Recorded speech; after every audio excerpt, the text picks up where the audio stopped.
Greetings and welcome once again to Roman of the Empire. I am your host, Roman. Tonight we are talking about the 19 sci-fi classic. That's cool. Wasn't me. I swear. I didn't do it. That was me. I'm hearing me. That was me by accident. I forgot to mute your sake, I was on a roll, man. The 1979 Disney sci-fi classic, The Black Hole. So, and this is Joker and I talked about this a little bit ago, and so we are doing this weird movie, a movie that I think suffered from bad timing.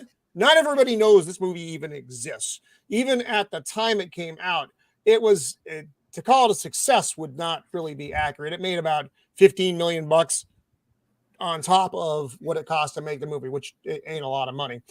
But remember, this movie came after Star Wars. It came after Aliens and came out at the same time as Star Trek, the motion picture. That's kind of a lot to compete with. But, here we are. We're still talking about it 40 or so years later. So we're going to go around the horn here because we want to get to this review. With me, as always, my partner on this channel. He is my wingman. He once stopped me from bombing Lithuania because I couldn't find it on a map. He is Shieldwall of Dragons. Welcome back, my friend. Hey, how's it going, everybody? Glad to do this movie review with everybody here. It's a great movie. When I was a kid, it was a great movie. Having just recently rewatched it, I've there's some aspects of it that I didn't think about when I was a kid. Plus, I watched it on like second generation VHS, so it wasn't really that clear when I first saw it. But I still think it's a good movie. The concept is good, and the story's interesting. When we get into it, I think we're gonna have a good time. And I'm happy to be here with everybody, including the mobile attack tempestuous android, otherwise known as Matt, and Squeeka on here, and everybody else, and Pops, of course. So it's great to be here. Right on. He is the scourge of Gotham, the nemesis of the Dark Knight.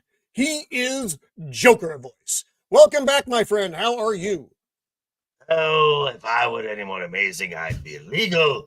I am so glad to be back here again, reunited with members of the Cinder family.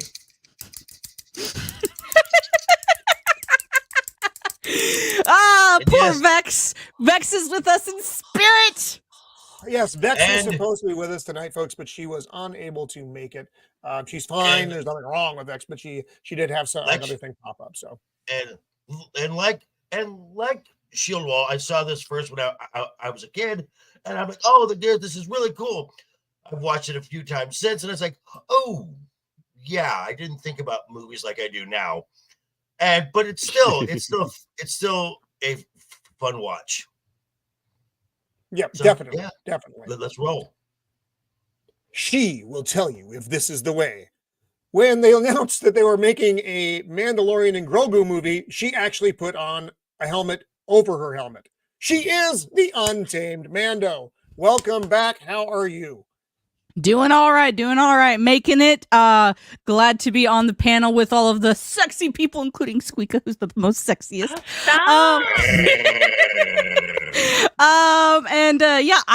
So to be quite honest, I thought this was going to be my first time actually seeing this movie. It wasn't. Apparently, I saw this movie and didn't know that I watched it before. I was like, I've seen this before. Did you have like flashbacks, like a PTSD kind of episode thing? A little bit, yeah. Right on. Okay. He is the yin to my yang. If there was an evil twin, I would be it. He's the good one. Just don't mix that up. He uses his powers for good, bringing us wonderful animated features from our childhood and comic books and movies and all the other things. He is Pops. Welcome back to the show, buddy. Greetings and salutations, everyone. It's pretty cool to be here to talk about a film that many of you didn't see in theaters.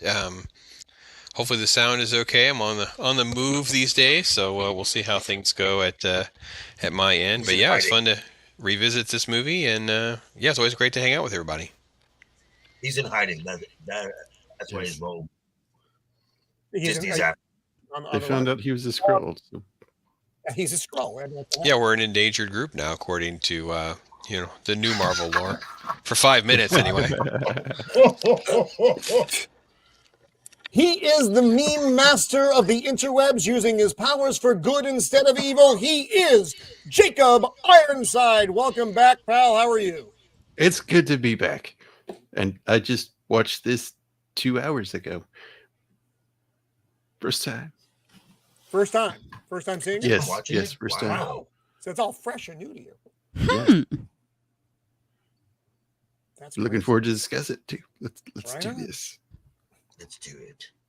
A black hole once tried to swallow him, but his beard swatted it back. He is Beard of Liberty. Welcome back, my friend. How are you? I'm doing pretty well. Thank you for me, as always.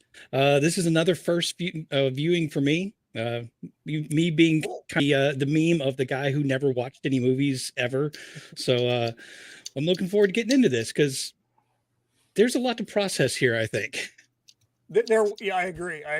Because I mentioned I hadn't watched this in like 30 plus years. So rewatching, I'm like, there's a lot going on. There are many levels to this. Duty. He is the man that knows all the things about all the things. He is the unbearable 73, the thad that shouldn't be, the mobile attack. Fuck. You can do it, Roman, without having a I stroke. believe in you, Roman. I believe in you. You can do it. Believe in me who believes in you. Tempestuous. Yeah. Yeah, there we go. Yay! It's like don't say a fucking thing, Joker. Don't say a fucking thing. Roman's been hanging around me way too long. Yeah, I was waiting for Squeeka to be like, now sound it out. I held my tongue. I was so close. I was like, you got this. Come on. I know. Good job. You got it. Yeah. I feel like I should give you an M&M or a cookie for such hard work. I could go for a cookie right about now. If you build a better mousetrap, you get a better mouse. That mouse is Squeeka Mouse. Welcome back to the show. How are Thanks you? for having me. I love this movie. It was my 50th birthday. I think I saw it like 16 times in the theaters. Such a great movie. I'm just kidding. I saw it for the first time the other day. But it is a fun movie. I'm so excited to talk about it. Thanks for having me. Right on. Well, And I cool. get to Let's hang with run. Pops. Oh, and you get to be here with Pops. I know it's everyone. See, they don't come for me, folks. It's We come for you, Roman. them. We It's do. them. They Don't come for come. you, Roman. Don't and come. They stay for the scissors, is what they do. Stay for the sisters. We They come have for me, with though. us Dempsey. Welcome, buddy. Good to have you out there. Always good to have Dempsey with us. The Clue. The Clue channel. Welcome. Well, thank you. Thank you very much. I think you're new to the chat for us. I think maybe. He I has don't know. been I here drink an a couple awful times. lot, folks, so it's hard to say. Hooligan Oh, S3. Hooligans 3. You had the action figures. Oh, solid. I Very built nice. a Maximum Million model.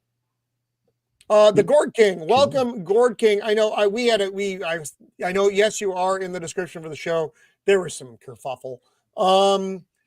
You're here. Tom of Tom's Tinkering and Adventures, our good friend. He is going to be my Travel buddy. my Vegas. Travel buddy.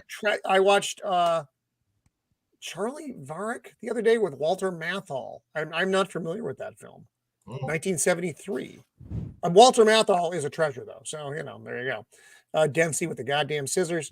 Clifton 3D, welcome. Jay, Diabolical Souls presents. Welcome, our good friend Jay. Always great to see Jay out there. Is there still an echo, or is the echo gone? No. I don't know. No, There is no Marvel is echo? not being talked about on the show tonight. Oh, and back in the chat after an absence, it's Invader Zim. Welcome back, Zim. Good to see you out there.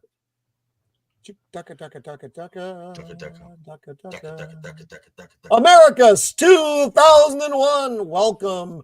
Nice to see you out there.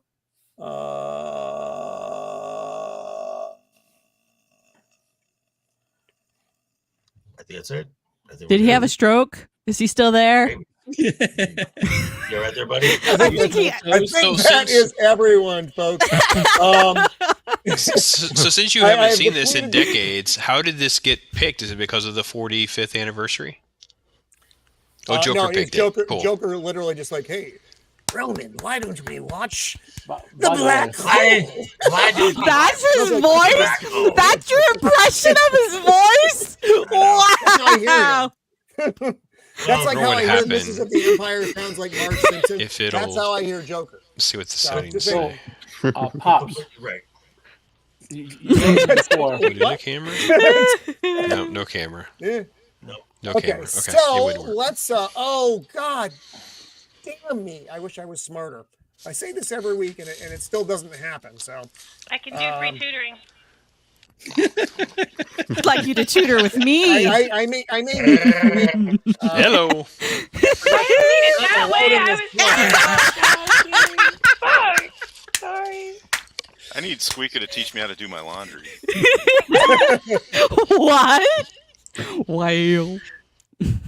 Euphemisms. There we go. Now, and hopefully this doesn't shit the bed when I do this, but it probably. So- will. I guess this happens. Pops mentioned in the pre-show 2 movies, Tron and Escape from Witch Mountain. The guy who Yeah, that's- exec produced That's this what I didn't movie want to happen. presided over like my favorite era of Disney movies, including Tron and Witch Mountain, The Rescuers, a movie, an animated Love the film. rescuers. There's an animated film not enough people have ever seen called The Black Cauldron, which I think is Disney's best Yes. animated film ever, Love the Black Fantastic. Cauldron. I've seen that one. based on the Chronicles of Prydain and a fantasy series. Other stuff, I'm trying to remember. Tron, I said Tron. Are Anyway, you this talking about Can I Ron say Miller? Ron Miller. Yeah. Ron Miller. Yeah, Ron Miller. Yeah, he really gets all the credit for tapping Tim Burton, right? Because he's the one who Yep. brought him in for Vincent and Frankenweenie all- and stuff like that. So all of Roger Disney- Rabbit, yeah. Well, people think of as all the great Disney animated stuff from like the late '80s to the '90s, right? This guy Ron Miller set up all that when like what they used in the Black Cauldron, the studio, the setup and all they used to make all of those animated films like that came out in the '90s. Like I don't remember, you guys all know what I'm talking about. But I think they're all inferior to the Black Cauldron personally, and the Rescuers, which wait. I think I saw the Rescuers as a kid. I wore out 3 or 4 VHS copies of it. That's how much I watched it. Wow. I saw it. He married Walt's daughter. Yeah, I remember some stuff about that. And that was his final stint for Disney. He had several earlier stints with Disney. Now, I'm looking at something. There's other films you guys have heard. The Fox and the Hound. This guy did. Yeah, I love Pete's Fox Dragon, and the Hound. right? Pete's Dragon. Fox and the Pete's Dragon. Oh, okay. Yeah, I remember seeing that in the theater. That was good. Freaky Friday, right? And then on his earlier stint in Disney, he did one or two of the Flubber movies, like Flubber and Son of Flubber. If you've never seen them, they're pretty entertaining. With Fred Wow. McMurray, right? Pops, is it Fred McMurray? Yes. Yeah, that's Yeah, Fred McMurray. Yeah, The the Flubber Shaggy movies Dog and are- stuff like that. Yeah. Yeah, okay, Yeah, so well- like the '60s era stuff, right? Yeah. Yep. So He this is worked on the produced by film Ron side Miller. before that, then went into animation. He was so Yeah. good at what he did. He's one of the key people behind Disney's legacy that nobody talks about. Good call, Yep. Matt. And he even further back at WB, he did a whole bunch of westerns, and I think he might have did some animation work there too. So this guy's a legend who, like he did, no one talks about.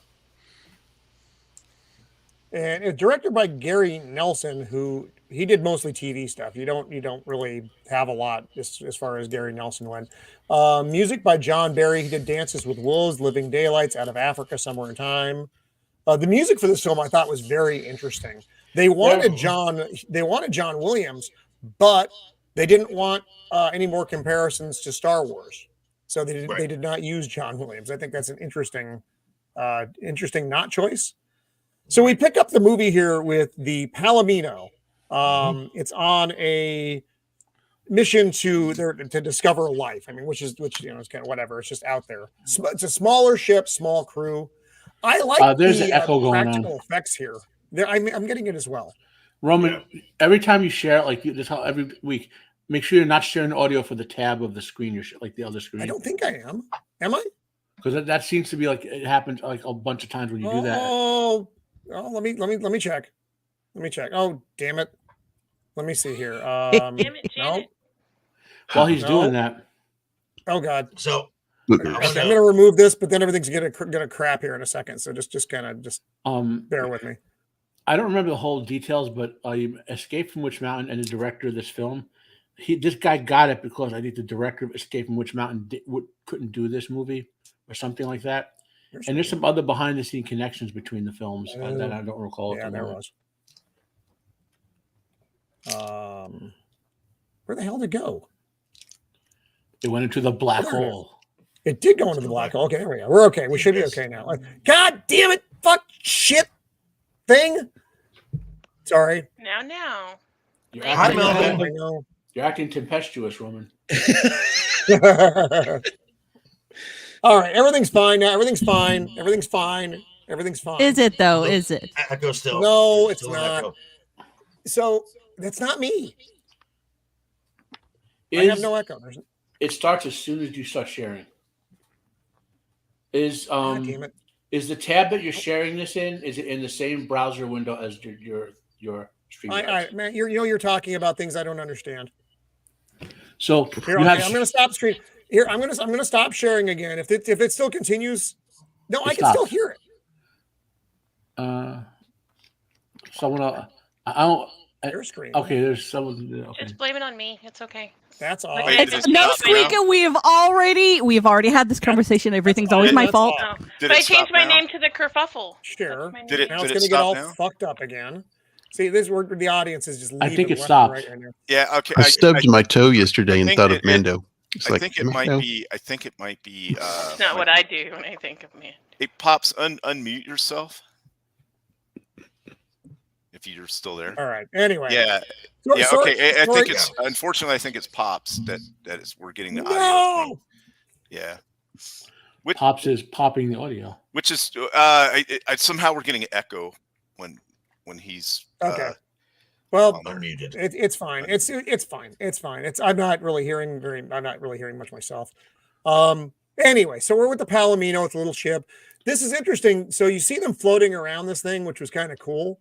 And it's they actually wanted the whole movie to be anti-grav, but it just turned out to be such a pain in the ass that they decided once they landed on the what the hell's it called? The Chingus? The Cygnus. Cygnus. You The can't sickness, say what that. You is can't. that? Oh my gosh, you know what that means. Cygnus. The Cygnus. Oh my So gosh. they my get gosh, gravity Roman. restored. So I had But it's still cool. one of these robot toys. I remember it was either him or the broken one. The Vincent Yeah, or so Bob? you're meeting Charlie. This is Lieutenant Pizer, not Charlie. Pfizer, big difference. Kaiser And the Soze. robot is Vincent. And they're Right. getting pulled off course. And they had to do corrections. They're like, why are we having to do corrections? Because there's a big freaking black hole there. And then the rest of the crew, they slowly get introduced here. You have Anthony Perkins Yes. of Psycho fame. Yes. Playing Dr. Durant. And I actually had to look up and see what his actual Alex freaking Durant. job was on this ship. He's the civilian first officer, I guess, for lack of a better term. The civilian oversight on the mission, which is a little bit weird. Right. And so he's a very sciencey minded dude, though. Mm-hmm. I It's love a- Vincent. And Vincent, voiced by Rowdy McDowell. Roddy Roddy. McDowell. Oh, different. Oh, I'm Rowdy Piper. Fuck it. The English guy who was. That would've been an We interesting need film. a Roddy Yeah. Piper dub for Yeah, Vincent. me too. Would've been an Yes, interesting I film. love Roddy Piper. I really, really want to see Roddy McDowell wrestling memes now. Right? Yeah. He's so skinny, and he's dressed like an ape. Why is this? Oh yeah, wasn't he? Yeah, he was. He That's was Cornelius, Cornelius. right? Yep. Yeah. So Well, Cornelius and Caesar. He did do Caesar as well, didn't Yeah, and he played. I don't remember the name of the ape in the TV show, but he played that one. A different named ape in that TV show. Right. as well. Not to be So- confused with Cornelius from The Fifth Element. Which is a No. fine film. Yes. Cornelius. he? Or what the narrator has his name tag on as in Fight Club. So they see a ship on the horizon of the black hole, which is the Cygnus, which oddly enough is what Dr. Kate McRae, She's the only Her lady father. on the freaking crew. Who got the job Um, because she was this- willing to I'm cut her sorry. hair. This was So, one thing I had a problem with. Her father was on this ship, and she didn't immediately recognize it. Right. So I want to know. So I want to point something out here. Already the ship design. So you've got the Palomino. The Palomino was the way it's designed. This was launched from a rocket from Earth. The Right. Cygnus. There's no way that a ship like that No. could be launched. That was was built in in- space. Yeah. Right. That was built in space just by the design Well- because it doesn't need because that square rectangular design is not because it's space. You don't You need are- anything that's aerodynamic. You are Space. correct, Joker. However, if he had the anti-gravity field on before he launched the ship, they could have built on the planet. If the anti-gravity field is the whole like Deus Ex Machina for this whole thing. I don't think they had the. I don't think they had the anti-grav stuff though. No, Matt, that because was after. Later on in the film, you hear Reinhardt talking about how they developed their Right. anti-grav stuff because of the black hole. Yeah. By the way, I like the way the ship is designed though because it looks like an aircraft Yes. carrier. the Yeah. It so does. But a lot Yeah. like an the aircraft people carrier. who did the animation for this were aware of actual black hole physics, whereas the people writing and acting in the movie were not. Just so I you love know that where- shot, by the way. Yeah. Anthony Perkins. Mm. So what they're doing That right here is there, beautiful shot. I like that one. you're using an overlay to try to match up, and it gives you an indication because it lists off like what ship they are, like the J7 from Japan, the the Prometheus from this country, so that it's letting you know without actually having to really tell you that Earth has a lot of spaceships out there from a lot of different countries. So Correct. we're way into space, and it's not like an unusual thing to be out there. Right.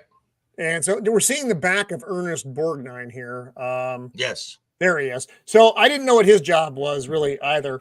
He's a reporter. He's a journalist. He's a journalist, right? Swanky and sweater he wearer. And he is the most He's an inconsistent awesome character in this whole movie. By the way, he flip flops like Harry every Booth half an is his hour. name.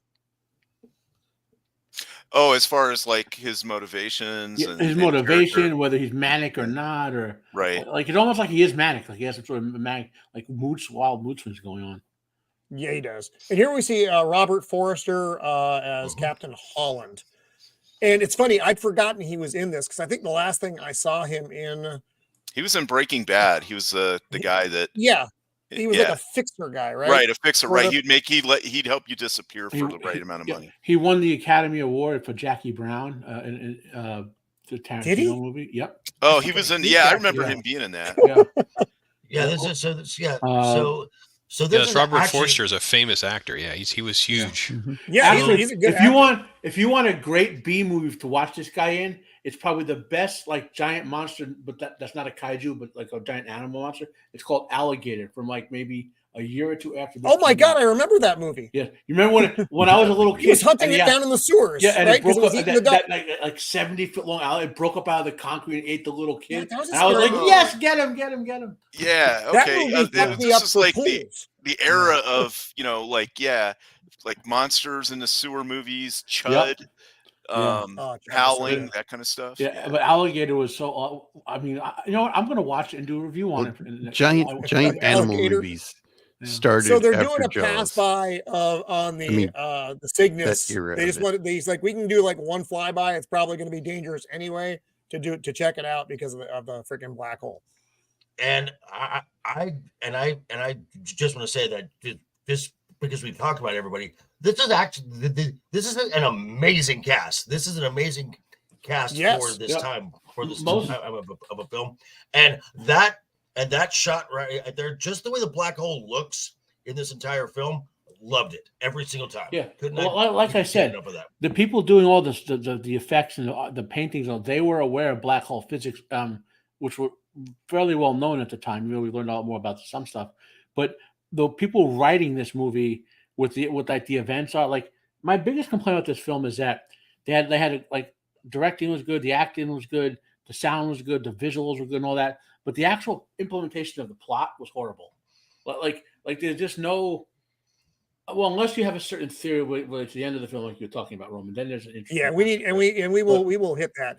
But what I did love were the space shots. I thought they were just exceptional. You know, right now you're just getting the silhouette of the Cygnus. It's really that's fantastic. You're not getting the ship all lit up like from the front, like you could see it. It's dark because the sun, the lighting is all on the other side. You're not getting any light. I just think they did a nice job with all this stuff. Mm-hmm. Yeah. And the interior and the way they rolled around with the camera work on the interior of the Palomino, also very good. Now, I had heard that some of these scenes to make the anti-grav look more believable, that the set was actually upside down, and so when they came him up through the passageways, it looked more natural. I mean, somebody can correct me on that. No, there's a part where I just know the actor Yvette Minimu when she comes down through there. Oh, Kate? Kate. She's actually on a wire because you can kind of see how her uniform attaches, and you can barely see the wires in there. So you're right. She came down, or they pulled her up through it. I mean, right. So it looks like she's coming down from it, but actually she's being pulled straight up. Gotcha. Yeah. So I think you're right. That is gorgeous. That is gorgeous. The look of this film is just. Unfortunately, I think that there are some plot things that are a little clunky, but there's a lot of plot things. My complaints with this movie are very, very minor. Like any movie, but the look of the film is just stunning. And even so now they're getting hit by the gravity. Are great. And this is one of those spots where. Oh, go ahead. I was just going to say that I loved that Vincent is the only constant in that entire thing. So so everything is starting to move, and Vincent is just staying put. He's just spinning in circles. So, if you wonder, like people watching, like why the ship all of a sudden felt the gravity, because while they were near the big ship, they were in its anti-gravitational field, right? Yes. Right. So, and they talk about that because they when they go in to make one pass, they know the gravity is going to be rough, and they got to be prepared to do a full burn to get away from it. And he's like, "Oh, it's bucking like a Bronco," and then they hit that field when they get close to the ship, and it goes dead. And he's like, "Oh, it's smooth like glass." Then they pass out of it, and now the gravity effect is super strong, and it's causing the ship fucking them up, to shear, and it's causing all kinds of internal problems. This is an interesting thing Melvin brings up. So the actress had to cut her hair. Now she wasn't the first actress for the part, though. There was a different actress that they had cast. There were a couple of previous actresses, and just the one that is of interest though is that she Jennifer Lawrence. Jennifer, of course, she played all the. I don't remember the lady's name, but Sigourney Weaver, was like a model. No, Sigourney Weaver. They originally wanted Sigourney Weaver. They thought her name was funny, so they didn't cast her. I know. But the lady who they did cast, and she was already in the part, and they cut her hair. While they were cutting her hair, she got drunk on wine though, and had an accident on the way home, so they had to recast it. And this lady got the part. And it's a shame that they cut her hair because she's a beautiful woman, but her hair is not only that, but in this. Her hairstylist. They would have had the best hair ever in any movie because her hairstylist was Vidal Sassoon. He was there on set. Oh, really? Yes. He was there on set. He was just before he was a personal hairstylist. She was in the Time Machine. Yeah. Yeah. She went on to a bigger career than almost anyone in this movie, except for Anthony Perkins and Roddy McDowell, basically. I can't. She was in a bunch of Italian movies. Irritating. Jennifer Robinson, Jennifer O'Neill, Jennifer something. But anyway. Yes, Melvin, that's exactly what I'm talking about. she was smoking hot in that movie. Did they eat her? No, the hero saves her from the Morlocks. Oh. Yeah. Well, in the book and in the movie. So Vincent has to go outside the ship here because something got fucked up. And I thought it's funny though. Yeah, I yeah. was gonna say I thought that the way that they animated like how his little ball feet hang on to the ship was pretty good. I love Yeah, he's that got part. that. It made me so excited. I was so excited about that. Like that, I wanted how to- that Yeah. just looks great. So that, in fact, would hold him against the gravitational effect. As soon as he separated, no cable would have kept him with that ship. Yeah.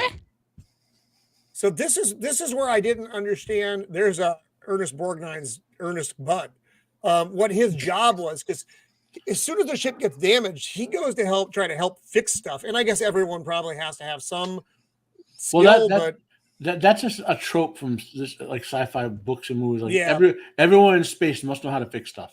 You know. That's so I was like, is he an engineer? What is his job?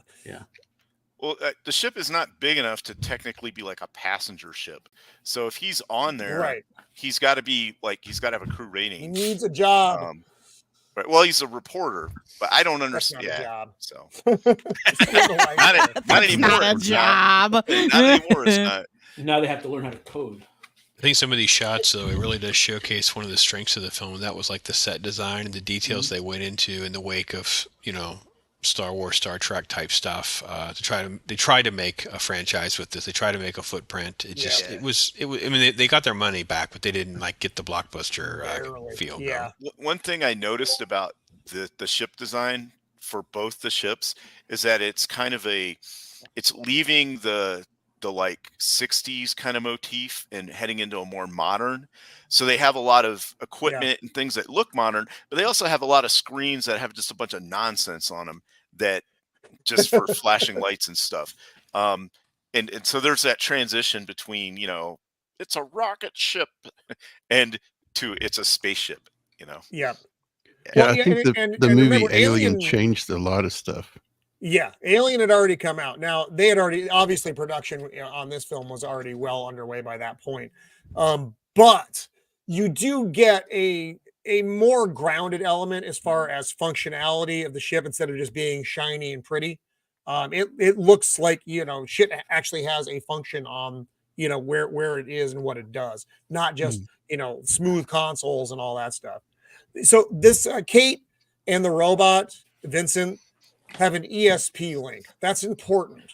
It's weird, but it's important. I think that's, as far as I can tell, it's like her only fucking job is to talk to the robot. Wow. She is supposed to have the only functioning brain on the ship. Wonderful. Well, you got to remember, it's 1979, so they're going to give her a role where she's using her mind and intuition to kind of talk to the robot. His eyes turn red when she's talking. And there's a whole I guess you would say subgenre of science fiction where psionic powers is part of it at this point. Right. Even Asimov had them in. But I haven't heard like those types of powers, like telepathy and telekinesis and all, refer to ESP in a very long time. That was it was like a 60s and 70s thing. Yeah, that was my favorite part, was calling it ESP. Like, she technically has telepathy. Sorry, I call it telepathy, but she technically has telepathy. And I'm like, why are they calling it ESP? She doesn't have all of the other things. She can't telekinesis things. Well, no. I'm like, just call it for. She's telepathically. Because it was a catch-all term for all those powers. Like now we have all the but she never used them, and I was so excited when they're like, "Oh, use your ESP," and I'm like, "Oh, this girl's got it." It's like, I'm like, then all she does is talk to him, and I was like, "Oh, wait." Lame. Well, ESP stands for extrasensory perception. Yes, right. Which could mean a whole lot of things. This show, or not ESPN. You have ESPN. But like ESP is like saying I want cereal versus like I want Honey Nut Cheerios. Like it's like she has all of the things. So I was excited. If she had ESPN, just randomly started spouting sports scores in the middle of the film. Oh my god! Like Maximilian's attacking. Giants 17, Patriots 20. Another thing about Vincent the robot is what's your ESPN telling?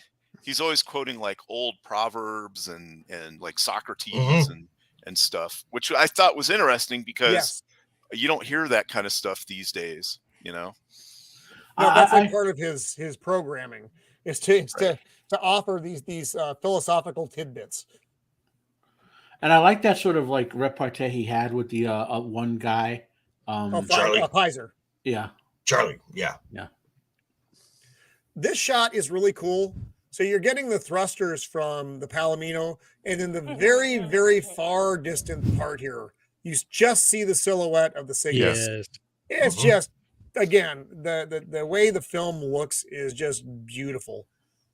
What I also and here's like, poor Vincent working outside. yeah, and here's this cable getting cut, basically.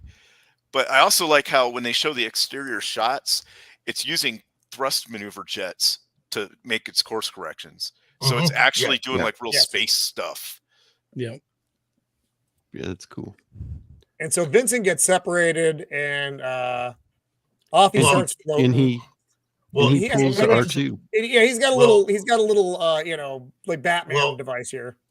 Interesting point here is you also get to see what the captain's character is like. He's very, this is the mission. And when he says, what if it was the one of us? And he says, the Vincent is the one of us. Right. He doesn't view the robot as just a disposable machine. Right. He's part of the crew. I confess, I cried a little bit and had to pause because I was. Sorry. He was okay. Vincent was. Hey, Vader. My thing was like his claw wasn't holding or strong enough to hold on, but this little magnet is going to hold him. Sure. Hey, don't not so much question the magnet. No, the magnet might. The cable wouldn't. Yeah. Oh, he was held on by the power of her ESP, y'all. Yes. Because her ESP the closer you get to the gravity well, like it's an exponential increase. Like if you can see my finger. So the further you get down there, the stronger you're going to get pulled in, right? So the more you need to accelerate, counter that to get out of it until you can't accelerate past the speed of light and you get trapped into the event horizon. So I don't know that cable would hold up against the thrust the ship was putting out increasingly to try to get out of that gravity well, unless that cable was made of like space titanium from Mechagodzilla or something. And it clearly was not. But when you're a kid and you're watching this, it's just exciting, and you're not really, you don't really think about those kinds of things. You brought up something interesting, Shieldwall. So you said when you were a kid and you're watching this, I don't know who Disney really made this for, because it's generally, I would say this, and it's pretty dark. Certainly, I mean, in modern times now, it's whatever, but back in 1979 programming was a lot different, and this was pretty dark for your GP family audience. It was PG though. It was parental guidance. It wasn't actually that's true. Yeah, which actually meant that it did have some aspects of scary. That shot. Yeah, I don't want to gloss past this. So the Palomino's fucked up. They're going to land on the Chingus. Go ahead. This is you can't call it. Do you know the Roman stop? So since we're getting beauty shot of the Cygnus, I had to look it up. They made two full models of the ship, 12 feet long each. Oh my God. And then for close-up shots, they made certain sections at an even larger scale. Wow. Nice. Wow. I do really like the overall ship design. I think it's pretty cool. Like what looks like an erector set kind of scaffolding, and then on the outside as like an exoskeleton, And so do you know how hard it is to do a model with that many little sticks and lines and things? I know, right? I used to do model planes and tanks with my dad, like the little bitty war ones and stuff. That's hard. Zax! Hey, buddy. Zaxamillion! What is also shaking? I was going to say about this time, they were making like real buildings, like surface buildings that had the same design where it was like a metal tube frame with cross sections and then glass on the inside. It's like part of atriums and all kinds of things like that. There's cannoli as well. Hey, cannoli! Hey, cannoli! Cannoli. Yo. And so many of these shots work. Many of these shots work because of that great matte painting work. Because this is this is Peter Ellenshaw. So this is a guy who bounced around between Disney and ILM. So he is the guy who does Tron, but in between he did Empire Strikes Back and stuff like that. So he's a matte artist genius, and so it's one of these things where a lot of the perfect storm was coming together for these visual effects and model making and stuff like that. With the visual aesthetic of this ship, this is like 10 years after 2001, Space Odyssey, which started the more realistic looking. It wasn't the first one, but there was one of John Carpenter's early films, Dark Star, had a similar looking ship visual aesthetic. It's a great dark sci-fi comedy if you've never seen it. So I think, who was it saying? Was it Shieldwall? A lot of sci-fi was shifting to this more realistic looking visual aesthetic around this time, as opposed to sort of the stylized Star Trek, Star Wars type of thing. Even though Star Wars is kind of in between both of the two extremes, So. Yeah, I would agree. Right. Yeah. This shot. They had been hailing this ship. When the Cygnus lights up. Oh my God. When the Cygnus lights up, it is just. This is like a Gothic cathedral. And ship porn. Yes, it is totally gear porn. And then when you meet Reinhardt, it's like, okay, I get the dramatic. I get the dramatic effect of because when you meet Reinhardt, this ship totally fits his character. And if you watch Star Trek: The Motion Picture, which came out within a month or two of this, they were competing. V'ger looks more like this ship than the Star Trek ships. If you watch the original Battlestar Galactica and you see all the ships in the Colonial Fleet, they look a lot like this ship. Yeah. Yeah. So Kate's pointing out that there are their hails got ignored initially, and then as soon as they were coming for a landing, that's when it lit up. And then Kate's like, she thinks she sees. That's easy to say. Shadows. Shadows on the ship. She thinks she again. Roman's been hanging around me way too much. I do not sound like that. So she's pointing out because remember her dad was on the ship and she's like, hopeful. What I liked about that shot was they do a pass before this scene where you as the viewer get to see that shadow walking, and then she points it out on the screen, so you have a chance to be like, oh, is that a person? And then she confirms it. So I like the fact that they took time to make the screens look legit too, like that they one did, guy was looking at the little green screen, this not just her, but the other guy, pretty legit. Yeah, even that they took the time to do this drawing, so it looked like. I mean, that just to me enhances the tech and the spaciness of it. Yeah, and he's lining up the landing platform with where the ship is. That's what he's doing in this shot. That actually has function, and these are just random fucking numbers that don't mean anything. Right, and that's my other thing is you have this just random board putting numbers up. When it should have just been more screens like this, I think. But that's how they do it to make it look busy. And the way they had the ship maneuvering with the thrusters and all that, the attitudinal thrusters, that was pretty cool and semi-realistic. So, yeah, I really like that. And so when the ship lands, it doesn't just stay on the platform either. It lowers down into the superstructure of the ship, which is pretty cool. And you're not just out there. You got the little landing. And then connective, and then as the tube comes in, you see the robot come off of the structure of the ship. Yep. Which is now again cool. Now this is my one of my first major writing problem of this. Why would you go in hot with guns? You're looking to make problems, and yes. Yeah, they don't know what's there, but it is. Why would you? I'm sorry. I don't want to disagree with Matt here, but why would you not go in with your guns? You don't know the situation. I mean, this is a ship that should have been functional. Missing person, clearly, possibly. They stated clearly that ship could have blown them out of the sky. They've stated that already. So I could see them having the weapons holstered, but going in as if you're going to get shot at when you open the door that was just extended to you seems it's.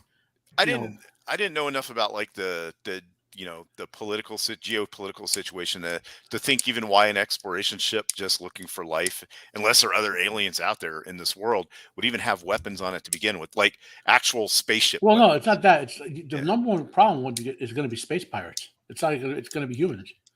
Well, that's what I mean. I don't know if that's an issue, if they're like so much space stuff out there. Also, their ship has warheads on it because he specifically, aside from the small arms they have, when I don't remember if it was when the ship lit up or something, but Captain Holland's like, "Hey, I'm going to arm the warheads," and they're like, "Whoa, slow down, big guy." That's when they said the other ship could have blown them out of the sky. They know it's on, right? You know, but I get both sides of it. That because the ship was supposedly recalled 20 years before. Yes, and so they're like, what's it doing here? Yeah. The thing about the interior of the ship for me is if you've ever been to Disneyland or Disney World and you rode the Space Mountain, it looks very Space Mountain inside. Yes. Yeah. They did a really good job on the. They did a really good job on the robots hovering. Oh yeah. I mean, you can't. I think the visual effects and everything in this is such top notch. It's just a shame that the story didn't get a really good sci-fi writer to really polish this up. Yeah, interesting thing on that, the actors didn't get the last. I think it's like 25 pages of the script because they didn't know how to end it. So the actors had no idea they were getting to a certain point, and then it's like, okay, what do we do next? And they didn't get that until much closer to filming time. So they had no idea what the hell was going on. They didn't know what the ending was going to be, so they took some LSD and had a trip first. That's what it looks like at the end. I'm fine with that. Well, yeah. I can't imagine. I can't imagine Robert Forster and Anthony Perkins not wanting to do this without having sides. Like, I just can't imagine them going into this like a sci-fi movie outside their comfort zone, doing something like this. It's so mind-blowing to me. So, I mean, since we're approaching the end of not that we're approaching, we're talking about it, that whole concept of black holes being gateway to other dimensions, including places like heaven and hell, that's been floated around in sci-fi since they first talked about black holes. Yeah. Well, I mean, you'll find it in Doctor Who, for example, both in New Who and Old Who, black holes led to very dark places. And, then there was, let's not sidetrack, but there's a lot of novels and stuff that explore that sort of concept, Underrated film. I agree because, again, timing. I think that's the main part of why it came out in the midst of all these just phenomenal heavy hitting sci-fi movies that Star Wars 2 years before this kind of changed the whole game, and then Aliens was like the summer before this again, Alien again, that really changed the way we looked at sci-fi. And then this came out at the same time as Star Trek motion picture. There are a lot of debates on that film itself, but it was Star Trek. People knew what Star Trek was. The black hole was just kind of thrown in there like, hey, it's another sci-fi movie. And that was about it. Yeah. So the Sentries, I like the Sentries. I thought they were cool. These very clearly robots.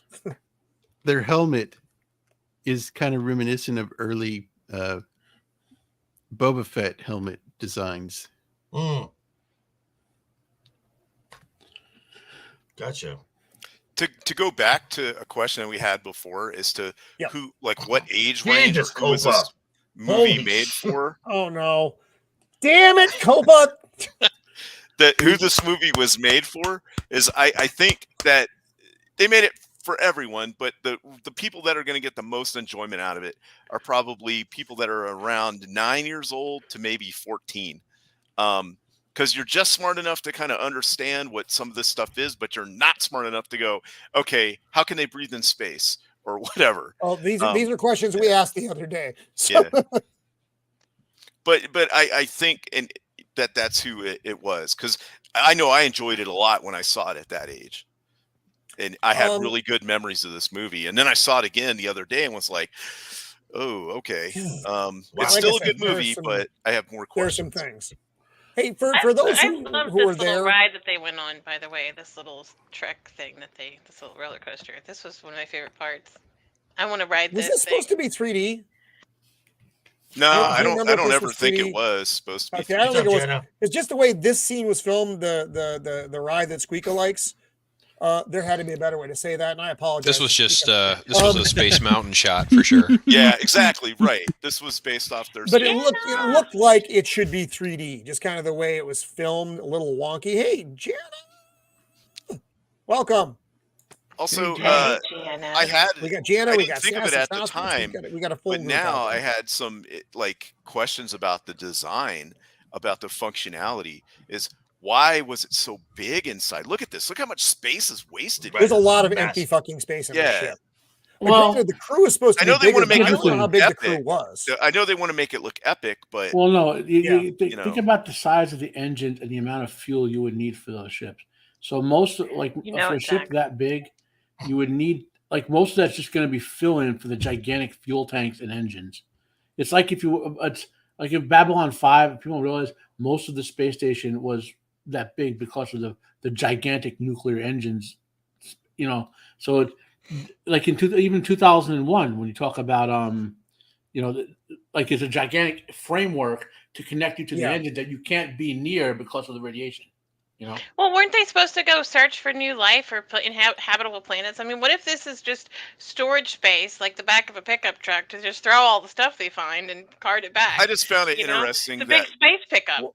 That it's almost like a cathedral or something. Yes. Well, this is a. Go ahead. Go ahead. It could serve, like Squeeka said, probably, but I'm just the visual aesthetic they're going for is that the massive engines that you can't be near because they'll fry you for radiation are on one end, and the place where the people live is going to be on the other. You know what I mean? So yeah, I mean that's as good an explanation as any, because remember this is a USS, so this is a government-sanctioned ship, and which the reporter Ernest Borgnine points out. He's like, "Well, look what the taxpayers paid for all this." But I look at it as a military dude. There's just an aircraft carrier has no wasted space. This ship has a lot of just empty space. But I have a lot. People are obviously meant to be in these spaces. Yeah, you do. They are designed to have people in them. So radiation or not. Well, that would have been been designed to have people be in space. So that would have been I'm an guessing- afterthought, in terms of the I'm people.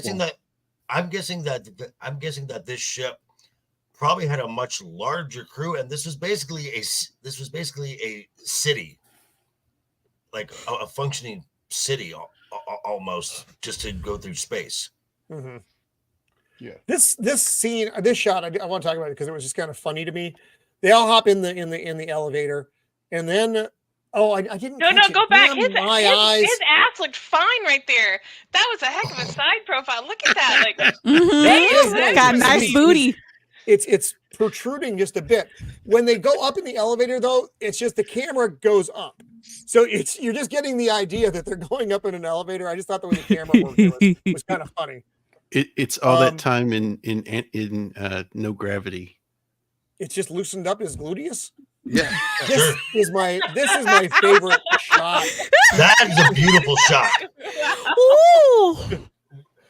This is better than Robert Forrester's loose gluteus. This is it was just beautiful when it all opened up and you get the colors and what I'm assuming are supposed to be planets or some fucking thing. That's a lot of street. I don't even know what the hell they're supposed to be. Mm-hmm. I thought that they were planets that they were surveying, or yeah, and that's what I'm thinking too. Because there's like things one is a attached to sun it. and the other one's a planet. Oh, there you go. Yeah. Yeah. Well, then where's the other half of that planet on the left? Right? What is that? I don't know. Maybe Where'd it go? they only need Actually, The half moon. Okay. that's holding something. That's like look at the way the constructed. That's holding. Yeah, that. there's- maybe I that's don't know. I don't the know thing what that's the fuck it is. generating the anti-gravity field. I think we Maybe. see that later. We Yeah. actually see that later. Maybe they're making their own planets, y'all. Mm-hmm. Mm-hmm. And then in See, here, we Squeeka, get- you and knew then you knew everything. as they're looking around, then we meet Maximilian. Now, if there was never a doubt that this is a Disney film, the robots give it away because there's Max. Clearly, that's the bad guy. Clearly. No Well, both question. the bad guys are in red. Come on. He looks. Which is sad because my funny favorite enough, color is red. That same aesthetic is from Tron, the from Maximilian. Right, for the I love master when Vincent cylinder. loses Yeah, his little the top. master That's control what makes program. me Yeah. Yeah. So, But Yeah. he couldn't talk. He's got He- pointy he- eyebrows too. I mean, that's a Yeah, bad the guy. pointy eyebrows, him being red, the Or- dead giveaway for being a Yeah. bad guy. or are Wait, they is this horns? Mighty Morphin Power Rangers? I feel like I've seen this before. That's Uh, I have that in my that's one of kitchen. Roman's favorite shows. hey! Why Kind do of I- scary that you'd have that in your kitchen. I wouldn't What? be Those are surprised. kind of like scissors. Oh, that's Well, right. Yes, those are just no, modified no, scissors. no. They're modified scissors. I wouldn't be So, surprised. okay, so What is Okay, the so- practical, aside from killing people, what is the practical application of this? I thing? think I mean, that's it probably has, specifically like, a what lot of they're pressure. for. Is to just kill. You know. You could probably I make mean, a it's killer very smoothie with menacing. that. You could make a very good smoothie. You're right. You're right. So he's calling Charlie. He's like, fuck, Charlie. So and this is where this is a little bit peculiar. There's the robots are having a bigger dick contest between Vincent and Max, and it's just very peculiar. That's a That- perfect that- explanation or description of what this interaction is. That's the best thing about like the characters in this show is the two robots and their fight throughout the entire movie. You know, they're sort of play of character against one another. You know what I mean? The good robot versus the bad robot. And at this point, they think Max, they don't know what his fucking name is. They think this red robot is in charge, and they say such, and then you get the voice from behind. Oh, he's not in charge. And it's So- again, and the dude, so again, and as a dramatic Hans Reinhardt. entrance, so as a dramatic entrance, because he's there the whole time. He's just in the shadow, Yep, just waiting. waiting to reveal himself. He was doing his hair. Mm-hmm. Which And that make is a make low sure point. those locks looked luscious. He was talking to Beard of Liberty about beard care. He didn't have time. Mm-hmm. Now here's an interesting. She thought. looks unimpressed. I love her. She's just like, the heck? Maximilian is dead focused on getting this ship into that black hole, right? So, and we know what happens Yes, to that's him his job. and Maximilian at the end. Was Maximilian hostile to them because he was preventing Maximilian from getting this guy his just punishment for what he did to all the other crew members? Because remember what happened to him at the end. Think about it. You know. So now they know who he is. They recognize him, and he knows that this Hey, is. I know what the This sweater guy, his smarmy little face. You look at me. Look at He that. just looks so smug. Like, hi. But my problem with him is he I've looks seen the end. sweaty. He looks sweaty all the time. That smug You were look. wearing that sweater. Ernest Borgnine is known for that smug look. He does it in every role. Well, yeah. when I saw him as a kid, I always saw him in B movies and not very good stuff. I had no idea he was an Academy Award winner. Oh yeah. The Poseidon Adventure. Yep. He was good in that. I like that movie. I'm talking about later on, like in the 80s and stuff. He would have done Escape from New Oh, York yeah. around this Yes. time. An underrated horror film he did called The Devil's Reign with William Shatner, which is around this time period. He literally played the devil. You know, but obviously his more creative stuff would be earlier than this. You know. Yeah, he won his Academy Award in like 1955. Yep. So Holy it was shit. a while ago. Oh, Borgnine's been a long. Eventually, in the 80s, he was in Airwolf. For those who follow his career. Yes. I was 88 and 55. Yeah. TV show McHale's Navy, I think. Pops Yes. was McHale's Navy of the 60s, right? Trying to remember other stuff. Was he in the Dirty Dozen? Yeah, he was in the Dirty Dozen. He played Yeah, he was. he played the general in the Dirty Dozen. Remember? Yeah, he was in a lot of stuff. Oh, he did. Through the the 50s and 60s, but all I remember is I think his career just he wasn't anything really that big, Right. like theatrically. Of course, he's in a lot of cult classics though, Yeah. like Escape from New York, that kind of thing. He was in a Viking movie. I don't remember which one it was. I haven't dear seen Lord. that. But Well, I remember A liking lot the of Ernest movie. Borgnine. Yeah. So Hey, Reinhardt the black hole in recognizes this. the girl. What's that? the black hole in this is the same black hole that's behind me. That's where all the raccoons came from. Is that They what are you not got? It's the same black interdimensional hole, raccoons, Jacob? Jacob. There's a So- really good No, it's not from the movie. Nothing can escape Okay. a black hole except raccoons. Is that what you're telling us? Most there's likely. there's a really good espionage movie Right. like Ice Station Right. Zebra with Yo, that's a good Borgnine in movie. it. Yeah, Yes, he's, Patrick McGoohan from The Russian? Prisoner. He plays a Russian. in it. Yeah, so he's in a lot of stuff that's really good that people don't readily think of because of his later career as like a sort of like Airwolf and lesser known roles. So Kate at this point is asking about her dad, and Reinhardt saying, "Yeah, he's fucking dead." So He died a long time ago. he says it nicer than that. But again, we get this beautiful shot of the bridge here, Andrew and his Borgnine. That's like an I art wonder if piece each back one there. of Like I those- just want that on my wall. Yeah. Mhm. Well, that's a I wonder painting. if those are like lights That's a painting. behind the painting that make it look like it's Right. glowing. And what it looks like to me is those control panels all look like 60s abstract art. It's a rave, yeah, y'all. yeah, It's yeah. a rave. The Cubists. It's a Jetson Pollock painting.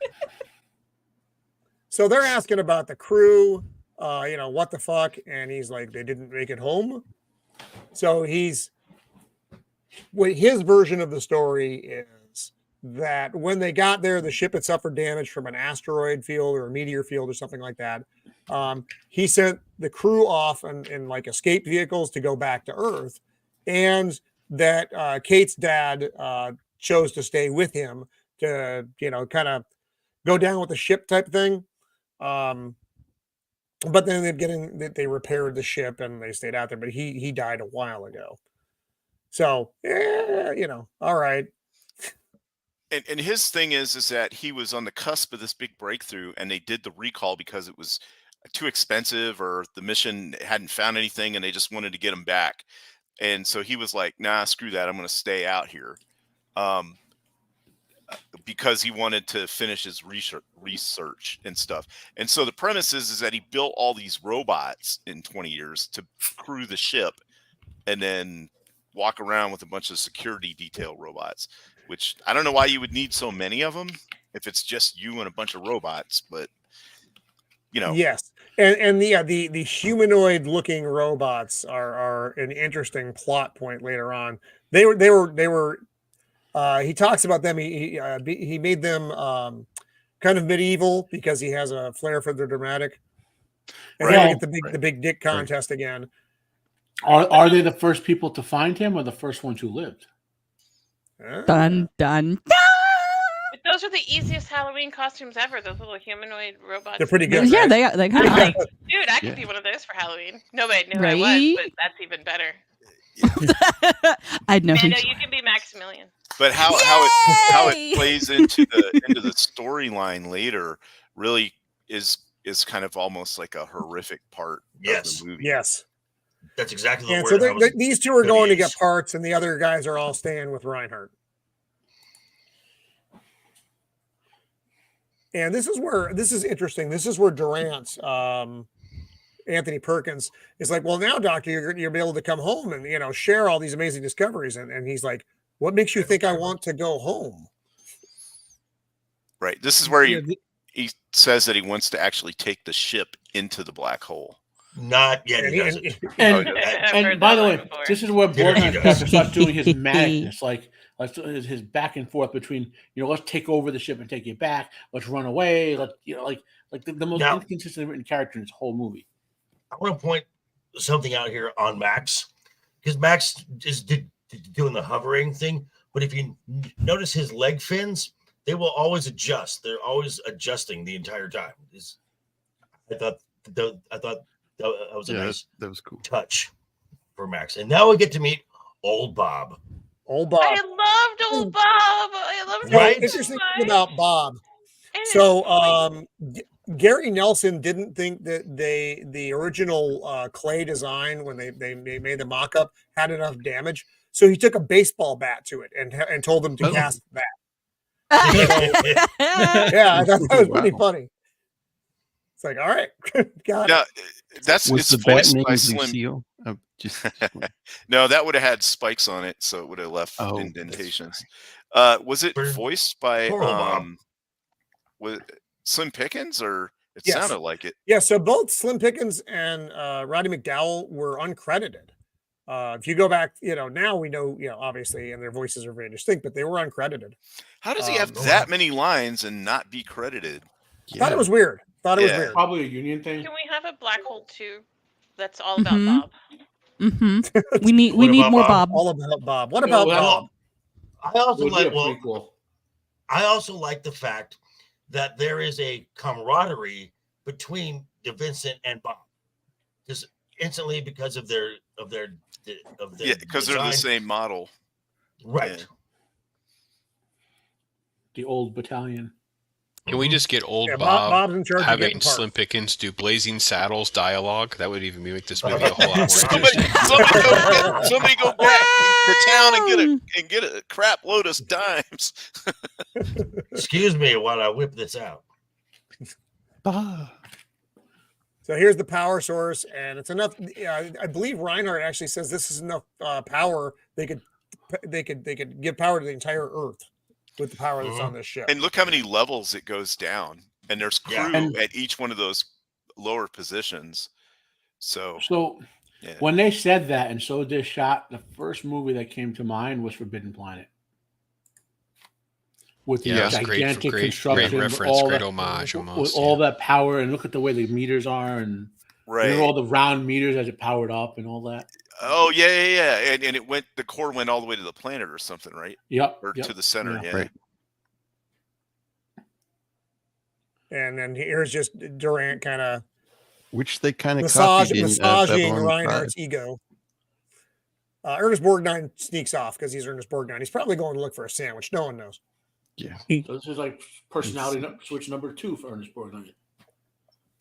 And at this point, Holland's heading back to the ship to try to work on repairs. But then he sees this, and he's like, "What the fuck?" Right. So this. You look at this, you immediately know it's a funeral. There's no, there's not really two ways about this. It's a funeral. And then he gets out and he starts wandering through the crew quarters. I liked the crew quarters, how these were set up and how these looked. Although it'd be nice if they actually had some doors on.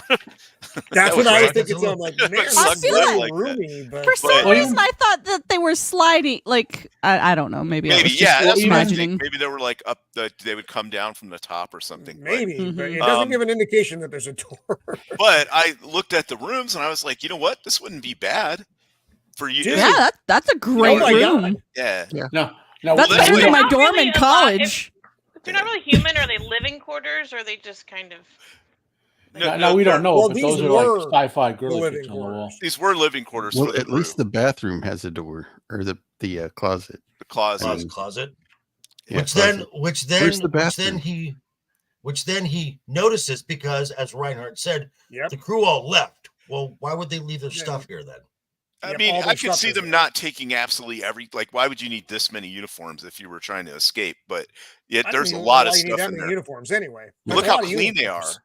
They're Right, clean. and still hung up. it's and still still hung up. hung Yeah. up. 2 pairs of boots. Yep. But yeah, I mean, that's good. That's a good attention to detail, though, as well. From Yeah. the good Lord, my brain stopped functioning a little while ago. I stopped drinking this month, and my brain hasn't worked right since. The set design, Right. just they like I said, they caught a lot Yeah. of just the little details, which are really solid. And now, look at, I mean, the size of this room, though. Again, talking about an aircraft carrier. Fuck, you're gonna fit like 9 dudes in this room. I'm not even joking. Yeah, this is like an officer's quarters or something. Yeah, this is like a high, a high ranking dude who was in a stateroom by himself. He has about this much space. Right. Because like I said, they don't waste room on actual military ships. There's still a lot of wasted room here, but that's okay. Now you have the lining at the basically doing honors, the robots. and then they jettison him out, which I think is another just this the shots. Everything looks so good. And so, Pops, who was the artist who did the matte paintings for this that you said? He might be. We lost him. No, I think he's like calling his wife or something. No, Oh, okay. I'm sorry. It's I forgot his last name now. I'm sorry. I got distracted. Peter Himshaw. Hang on. I want to mispronounce his name. I'll get it for you in a minute. Okay. But he was like doing all the other, back when it wasn't art, when men actually had to, when artists actually had to do this stuff, and it wasn't just programmed into a computer to say, hey, give me a fucking Starfield. Ellenshaw. And you actually had to put work in. What was that? Peter Ellenshaw. And these are paintings. He painted this. It's amazing. Yeah. Even the ship there? The ship is the model, probably. So that's probably the model up against the matte painting. Yeah. Yeah.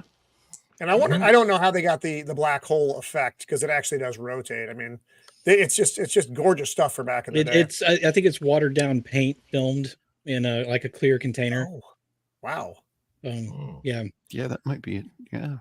And again, this is the guy this is the guy that's been doing this for so long. He's the guy that was working with Mary Poppins, Bedknobs and Broomsticks, and obviously he goes from this to Lucasfilm. So he's one of these unknown people that are just gurus and figuring out ways to make it look so good. I just pulled him up to look at the 1940 Thief of Baghdad he worked on. Oh my goodness gracious! Ooh, I like that movie. That is a great movie. That's a movie. Yeah, that's a really good movie.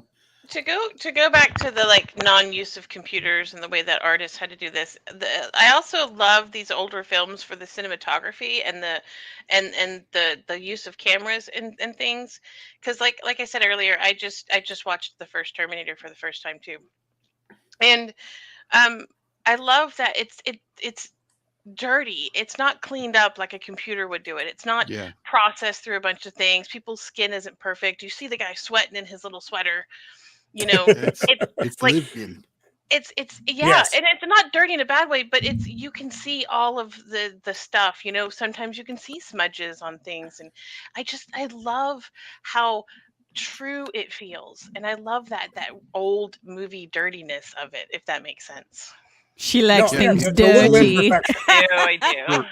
Oh my! For instance, I had to. I had to. For instance, the beat up robot. I mean, to take a baseball bat, to the clay model of it. That's they paid attention to these little things that are just overlooked when they CGI something. And Squeeka, that was exactly the line that George Lucas had said. That's why there's blaster marks on the Millennium Falcon, etc. It's like he wanted a universe where everything had been lived in, and not, squeaky, clean, glowing silver and all that. That's why Star Wars looks the way it looks. So this is that era where you're seeing that transition with a new style of the science fiction. It's not even just the purposeful dirtiness. It's the, oh my god! Speak his name and he shows up. It's just like Beetlejuice. But it's not just the intentional dirtiness. It's just the realism of it, that it's not cleaned up and it's not prettied. You have the uneven shading and everybody's wrinkles, and that's what I like about it. It's not prettied up in a way. That's quite the garden there. It is quite the garden. This is an interesting clue that they drop, that if you what do they need all that food for, right? So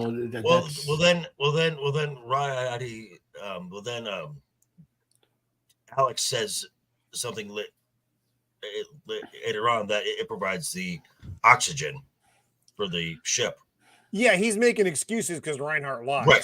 There's a big scene coming up where they all get, so they're all learning all these things about the ship now individually, and they'll all meet up later at this dinner, and they'll have a chance to check notes, and that's when there's a lot of this extrapolation of, well, why would he have this much food? And then the other one was saying It's because it provides oxygen for the ship, which kind of makes sense. So, well, by the it way, does, when- but he's catching him in the line. He's just trying to make so. Right. This robot has a limp, by the way. Right. This is important to know. And he gets outwitted by the limping robot because he's Ernest Borgnine. Ernest Borg 7 of 9. now this is back 7 on of 9. their That was. Yeah, they're just kind of back talking. on their This ship, one like was fixing it up. Yeah, and this one Holland's telling him about the funeral. He's like, it's like, why do robots need to have a funeral? It doesn't make sense. So, and you're starting to catch on at this point as to, oh, fuck. And poor Vincent's sitting there thinking, y'all wouldn't have a funeral for me? How sad. Right? It's just like, bro, man, these people don't care about me at all. I see how it is. So now I think they chitty chatty, they're going to go to dinner. And an interesting thing, because we're getting to that point, is because Anthony Perkins has played a crazy person very well, known at this point, his flirting with the crazy here makes sense to the audience. I love the way he played the character. You're right, because he's like super reserved the entire time, and he's obviously enamored with Reinhardt though. But he still plays the part just real subdued.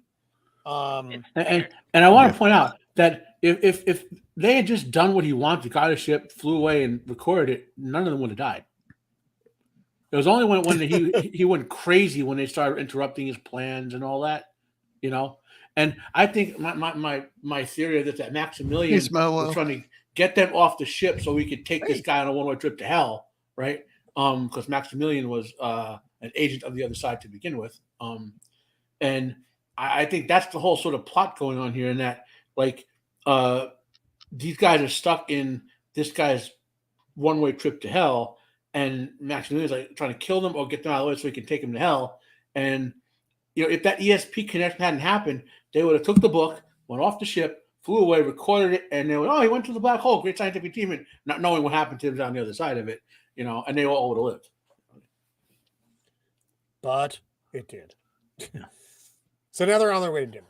And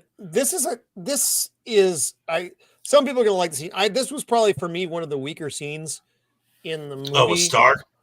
Stark? So they're dumping Vincent off basically so he has something to fucking do.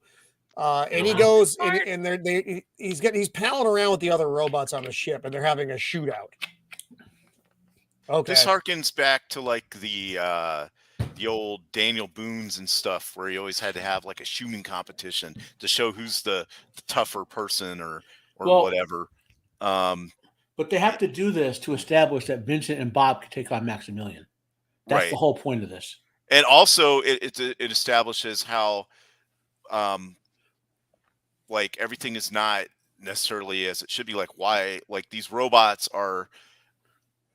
there's a little more to their programming as far as what's going on. Like they almost have personalities. I'm not talking about Vincent and Bob. I'm talking about the other bots because they're nonverbal. That dude, the black robot, I guess. Stark. Yeah, he's played by an actor. He's played by an actor. Tom McLaughlin. Yeah, is the actor. Yep. So yeah, they're in there having a shooting match, and this is where we get a lot of questions. This is where I got the Captain Nemo vibes. I was just about to say that, like when they sit down with Nemo in dinner in the old movie, and he kind of starts letting some info out. Captain Nemo's way more badass. Yeah, 20,000 Leagues Under the Sea for kids. But does Captain Nemo feed them shrooms?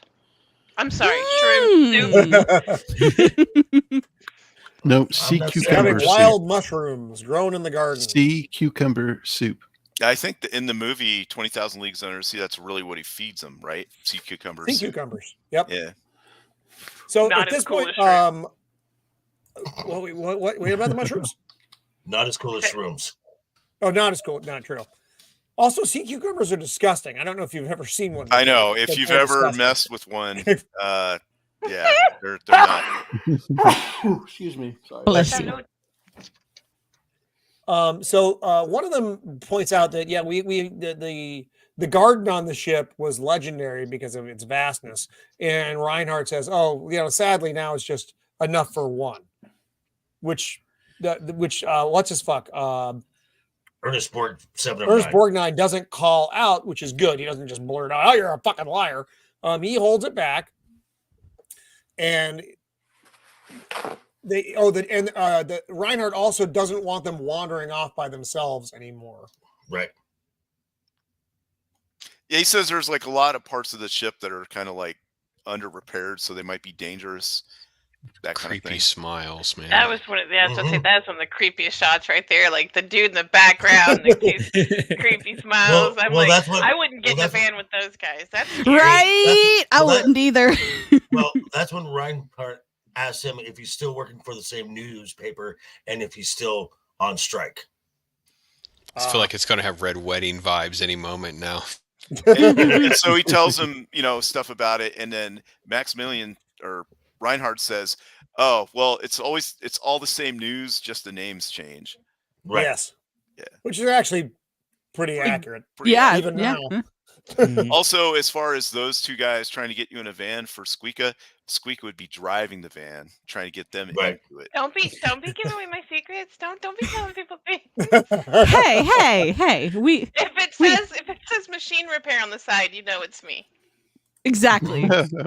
Well, Pops, you mentioned Red Wedding, like this dinner scene with the way the human robots are dressed and all, and the scenery reminds me of like Vincent Price, Fall of the House of Usher, and Mask of the Red Death. The imagery from it. Yeah, Mask of the Red Death for sure, absolutely. Yeah. Yep. What I found intriguing about this room is it's very opulent for being on a ship, for one. Yes. And also, the way that it's shaped, I'm taking it, it's underneath the main control room, like up above it, and this is like on the bottom side of that sphere that's at the top of the tower, on one side. Well, all that furniture is crafted from leftover human bone from the bodies, and it's like, Yeah. Well, it's not inaccurate though for a captain's like their fancy mess on a ship. So their normal dining is not this. This is where you would go when you were having diplomats on board. Right. Yeah. Right. Exactly. Diplomats. But it is very accurate in that regard. Well, I mean, they established early on that Reinhardt he has a flair for being kind of opulent and things like that. So I kind of take this as he designed this area of the ship for himself. Right. Because I believe that he designed this ship and was head of it to actually go out and do the mission. So this is part of his design. Yeah. That was what I got. Yeah. And this is where he's telling them he's going to drive the ship through the black hole. And Borgnine's like, that's crazy. If Pat Boone came out and sang a song right now, that would make this and 20,000 Leagues set in the same universe, right? Right. I mean, I've gotten that look from friends when I've been like on the outskirts of tornado, like I'm going to drive through that thing. Let's do it. You can do it. Let me do it. Let's do it. And here's the remainder of the shootout. That's how Squeeka and Mando died. Can we pause right there for a second? Because I think they're both in the same shot. And I think this is one of the... So if they had actually been able to do the eyes the way they wanted to, and it wasn't quite so cheesy looking, do you think this would have made the film a lot better? You're talking about for Vincent and Bob? For Bob and old Bob particularly, yeah. It's just, he's no longer Vincent. He's new Bob. Yeah, like they made his eyes kind of lopsidedly round to try to give it some character. Well, they were trying to. They could never get it to work, is what I had read. Well, because why would his eyes change shape? It doesn't make any sense. Right. I mean, unless they were like, there was a big dent right here. You can't see my cursor, but it did dent like to the side of the eye. That might indicate why it was deformed, but it's maybe that's just years of abuse of Max and Star. Yes, but also there are slight design. I mean, obviously Vincent is a more up to date version. Same idea, but he's got the more because you've got the square versus the round. Just a little bit smoother edges. A lot of this shit is exactly the same, But Bob is at least 20 years older. Yeah, At least. Yeah. So I don't know. Old Bob's I don't got know the why Watto hat. I like that. Yeah. I love old trash. And then we get the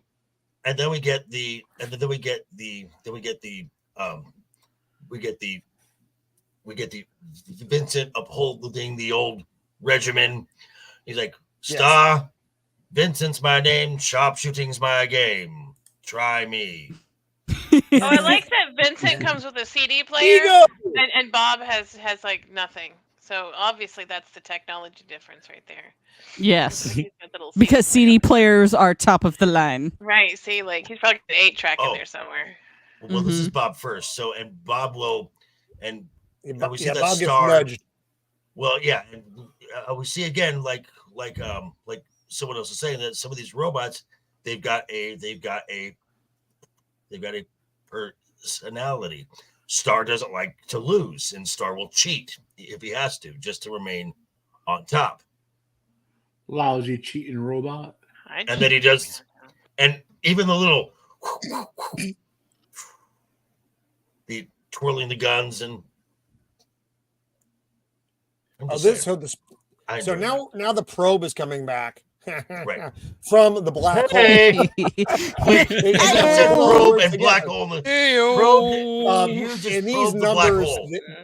these are the numbers that Reinhardt's waiting for to confirm his calculations as far as the angle going of the Cygnus going through the black hole.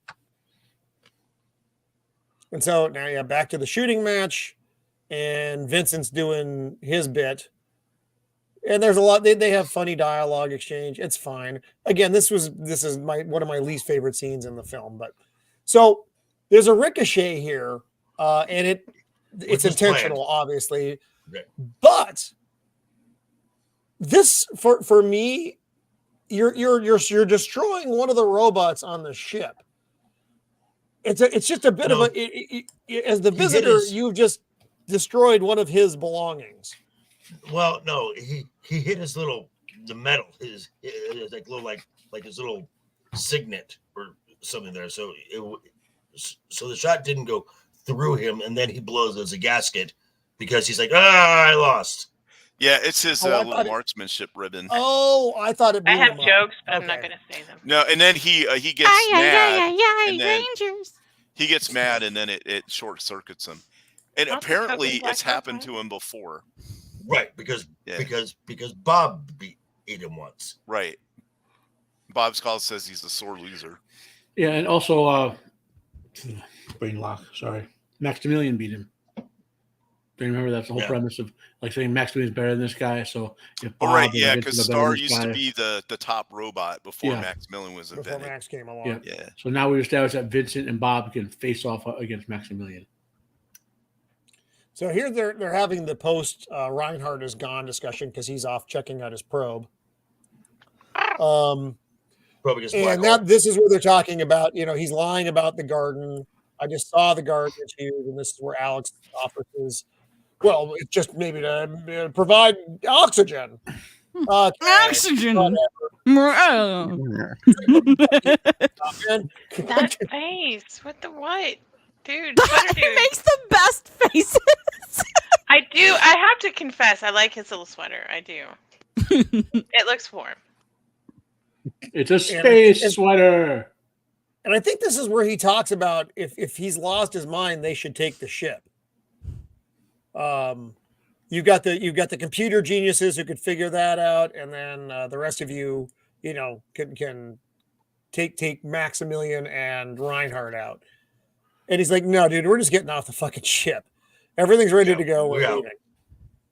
It's like a lunatic. He's like, no. So this is cool. We're just seeing the robots getting worked on by another robot in this area called the hospital. It's the headache relief center. Yeah. This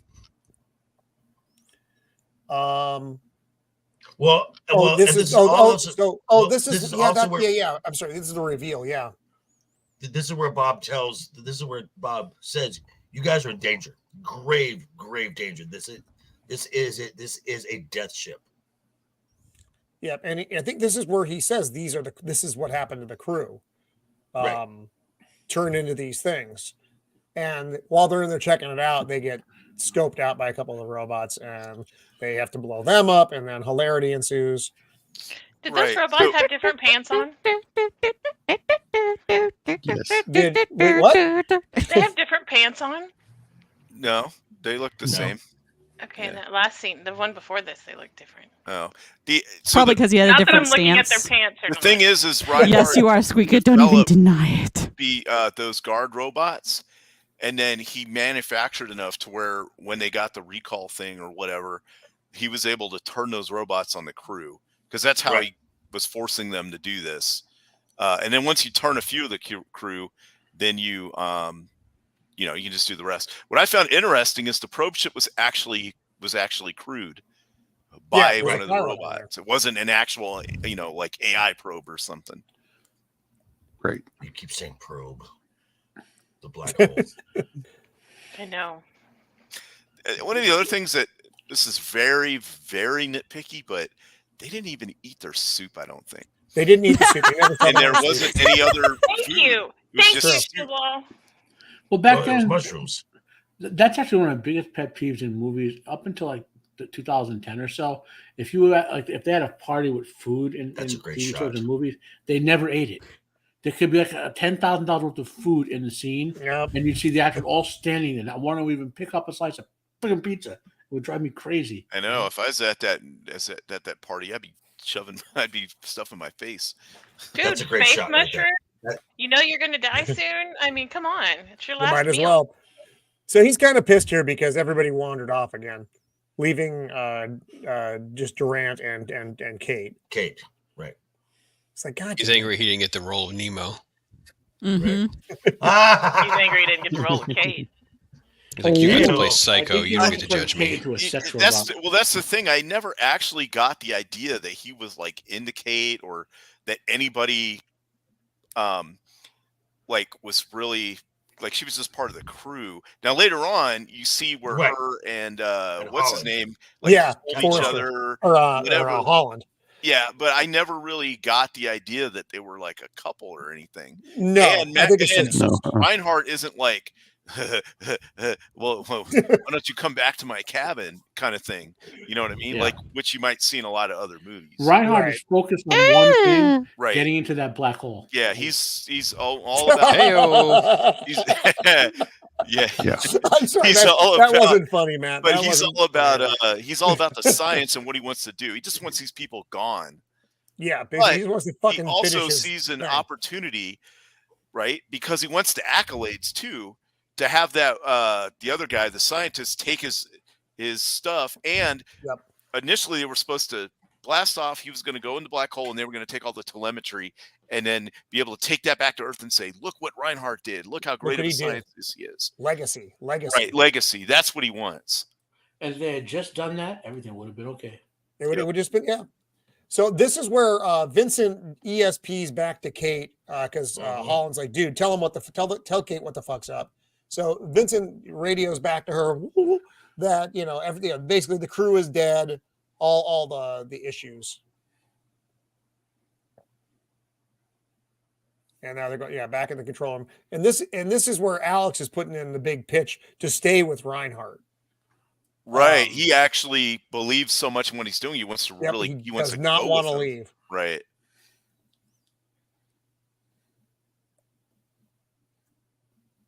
And here it is. Yeah. So he's getting you remember the eyes turn red. And so Kate's getting the info, and she's like, fuck. And her expression in this is just awesome. She looks horrified, genuinely horrified.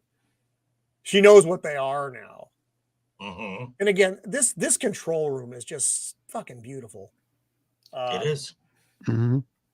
It's a lot of As I said, set design and the reflections on the visors. Yeah, on the visors, man. It's just so good. On the humanoids, yeah. Alex, we aren't going to get that in Halo Season 2. No. And did that reactor sound? Yeah, the let's reactor. rings though. Yeah, 'cause No, he's bringing it to go full back power. to now. He's- the shot with the go forward.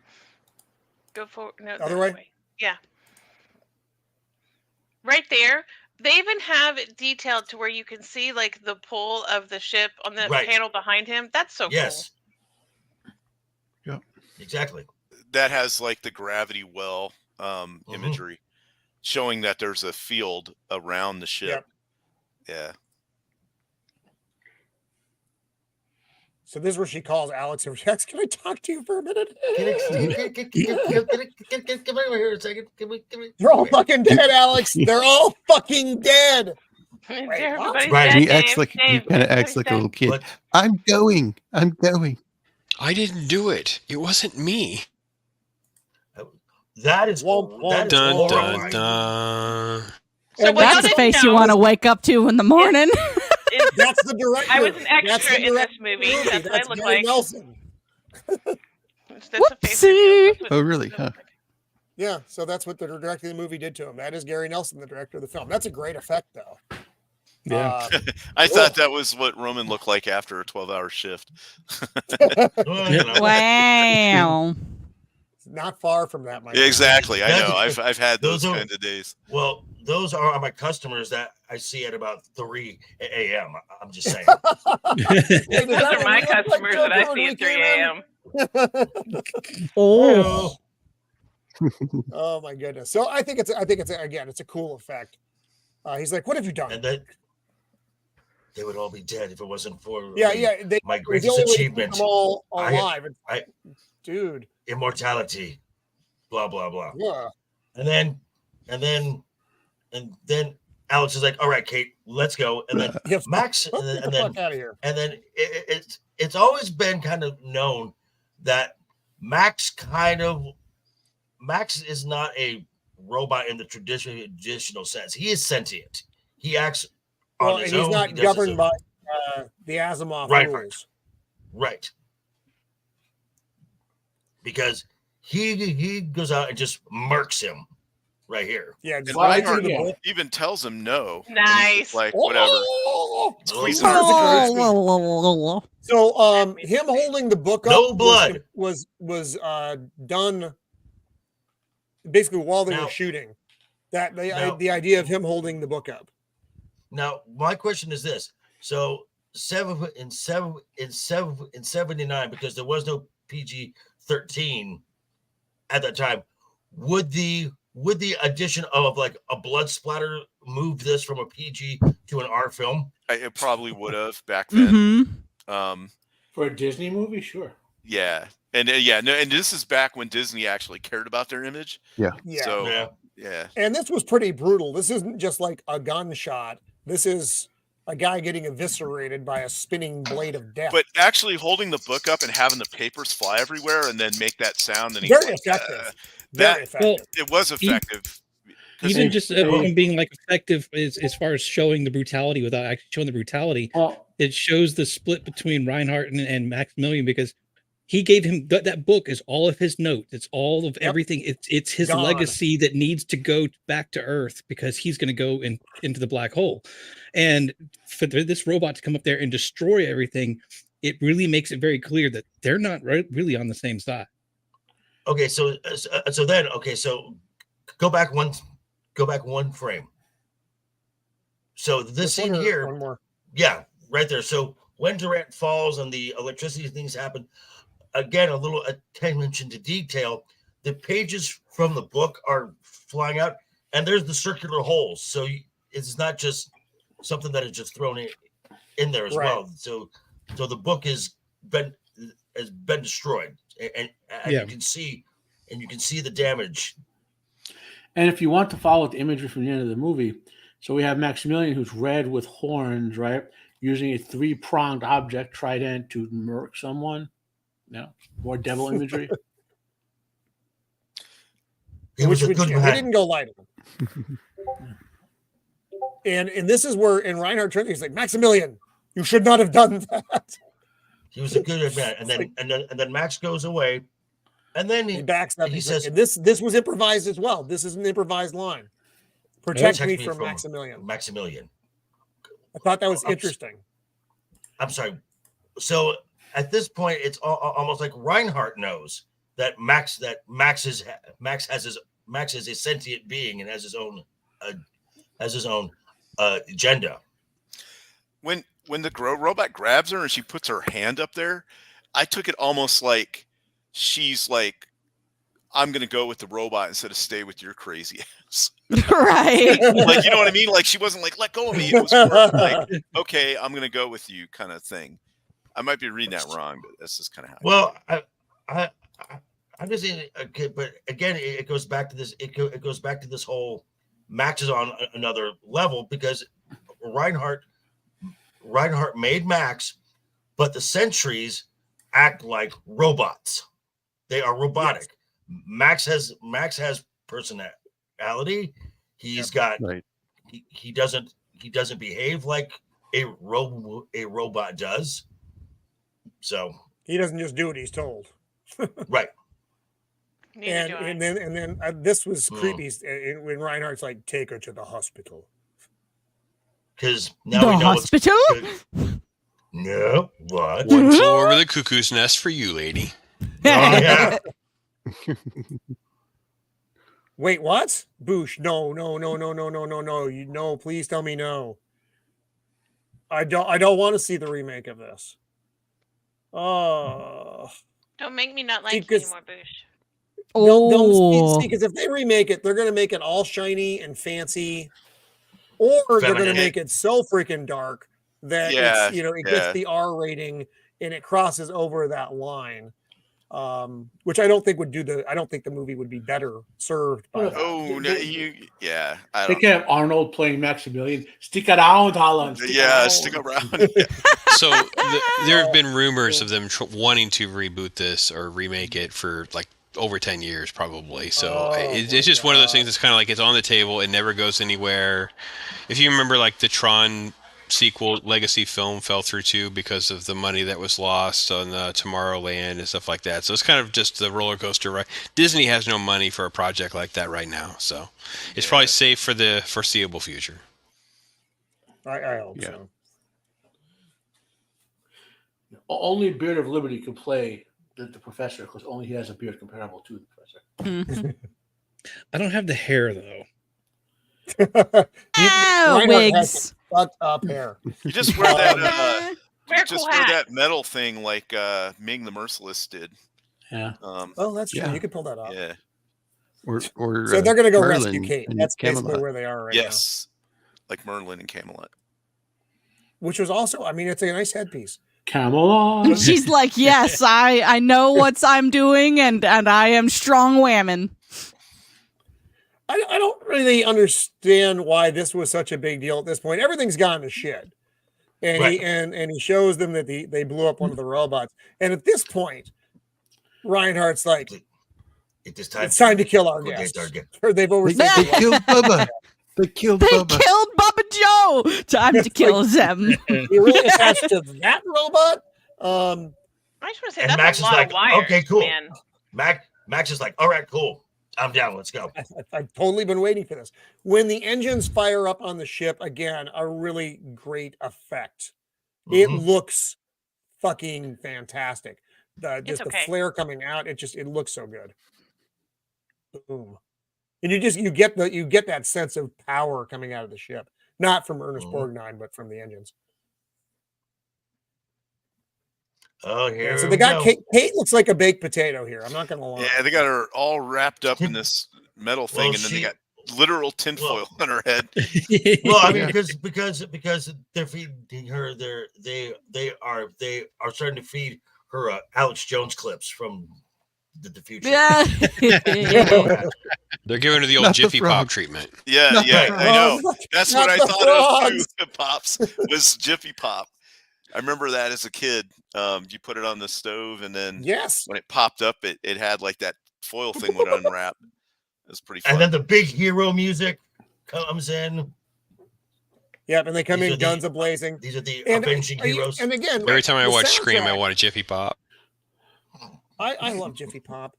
You know what? So I'm not going to go on a popcorn thing. I was going to. I stopped myself. the music for this film, though, we've touched on it a little bit. It does have kind of repetitive themes. It's an interesting soundtrack. I think I don't want to say it's bad, but they do tend to overplay that main theme a lot. So when they change it up, it's kind of nice. You don't get a lot of variety of music in this movie. You get some pretty specific things that get played over again. That's why I think, John Williams, I know they didn't want to have the association with Star Wars, but it makes you think, what the soundtrack might have been with someone like John Williams. Right. Certainly more varied, which would have been, I think, better. The primary theme music, I think, is good. I think it gets way overused through the piece, though. So by the time you're hearing it again, you're like, fuck, that fucking thing again. Because it's a weird kind of droning piece of music. It's not that wonderful, orchestra powerhouse that John Williams brings to a movie, or the subtle things that John Williams brings to a movie. It's that again. It's almost like the Thing soundtrack, if you remember what that was. It's not dissimilar because they use that again and again in the original Thing, not the 1982 version, but the 1951 version. So anyway, it is pretty much immediately recognizable, though. If you hear it, oh, that's the ship listing as it goes into the black hole. So they're saving Kate, not allowing her to become a baked potato. And this was kind of interesting. So they put the robot head. Jacob, go ahead. I like the dual blasters that the robots have. Oh, the robots had, yes. And I also like the way the lasers shoot in this. Because they look like lasers. They don't look like something fancier than what they are, or more or better engineered. They look like fucking lasers, basically just shooting a blast out. Everything gets shot up here. Nice. Ding, ding, save the baked potato. Well, yeah, the robot was the reason the robot was vulnerable to being blown up is it didn't have tinfoil on its head. That's the Price is Right. Tinfoil just protects you from everything. That's the Price is Right punch game in the background, right there. Yeah, punch game. Yeah. It's a jacket potato for all you people overseas. What? Wait, what? In the UK, they call it a jacket potato, which I think is amazing because it has a little tinfoil jacket, and it's the cutest idea ever. That is fascinating. I did not know that. Jacket potato. Yeah. So they're talking about leaving. Because Borgnine's like, I want to get the fuck out of here. And he's like, no, we're going to wait. And this was kind of clever. They dressed up as the humanoid robots. Pretty good. I don't know if those uniforms are a little stinky, though. I don't know if they're ripe inside from their previous host. It might be a little. Didn't think about that. Funk. I didn't think about that either. And now I don't want to. In there. No, they cooked all those people, so obviously it smells nice and well done. I mean, I'm sure it smells like a delicious. Well, has Reinhardt even bathed in 20 years? His lab coat is like dark gray, and they're supposed to be white. No. Are you supposed to shower more than once every 20 years? Because if so, I'm behind schedule. I think so. This scene here with the cylinders and the pipes and everything and the different colors, this really reminded me of the Space Mountain ride. I've had every time a robot goes and tells Reinhardt, use stink and take a shower. Wait, do robots have noses? Maximum just blasts that robot to hell. Have you not seen the size of the front of their little headpiece? Of course, they got massive nostrils. Look at that! Look at that nose. And then this little scene here, you got Vincent and Bob. They have their little moment where they get the crossfire going, and the music swings in, and they're all in full display, and it's just great. I absolutely love this scene. Did y'all notice some of these robots are a little beefier than others? Yeah, of course. Old Bob. I thought those were all crayons on the floor, and I got really excited for this scene. I'm gonna confess that right now. But I was I liked crayons. is No, it was crayons. is that because that's they the can. first bite I've done. I'm sorry.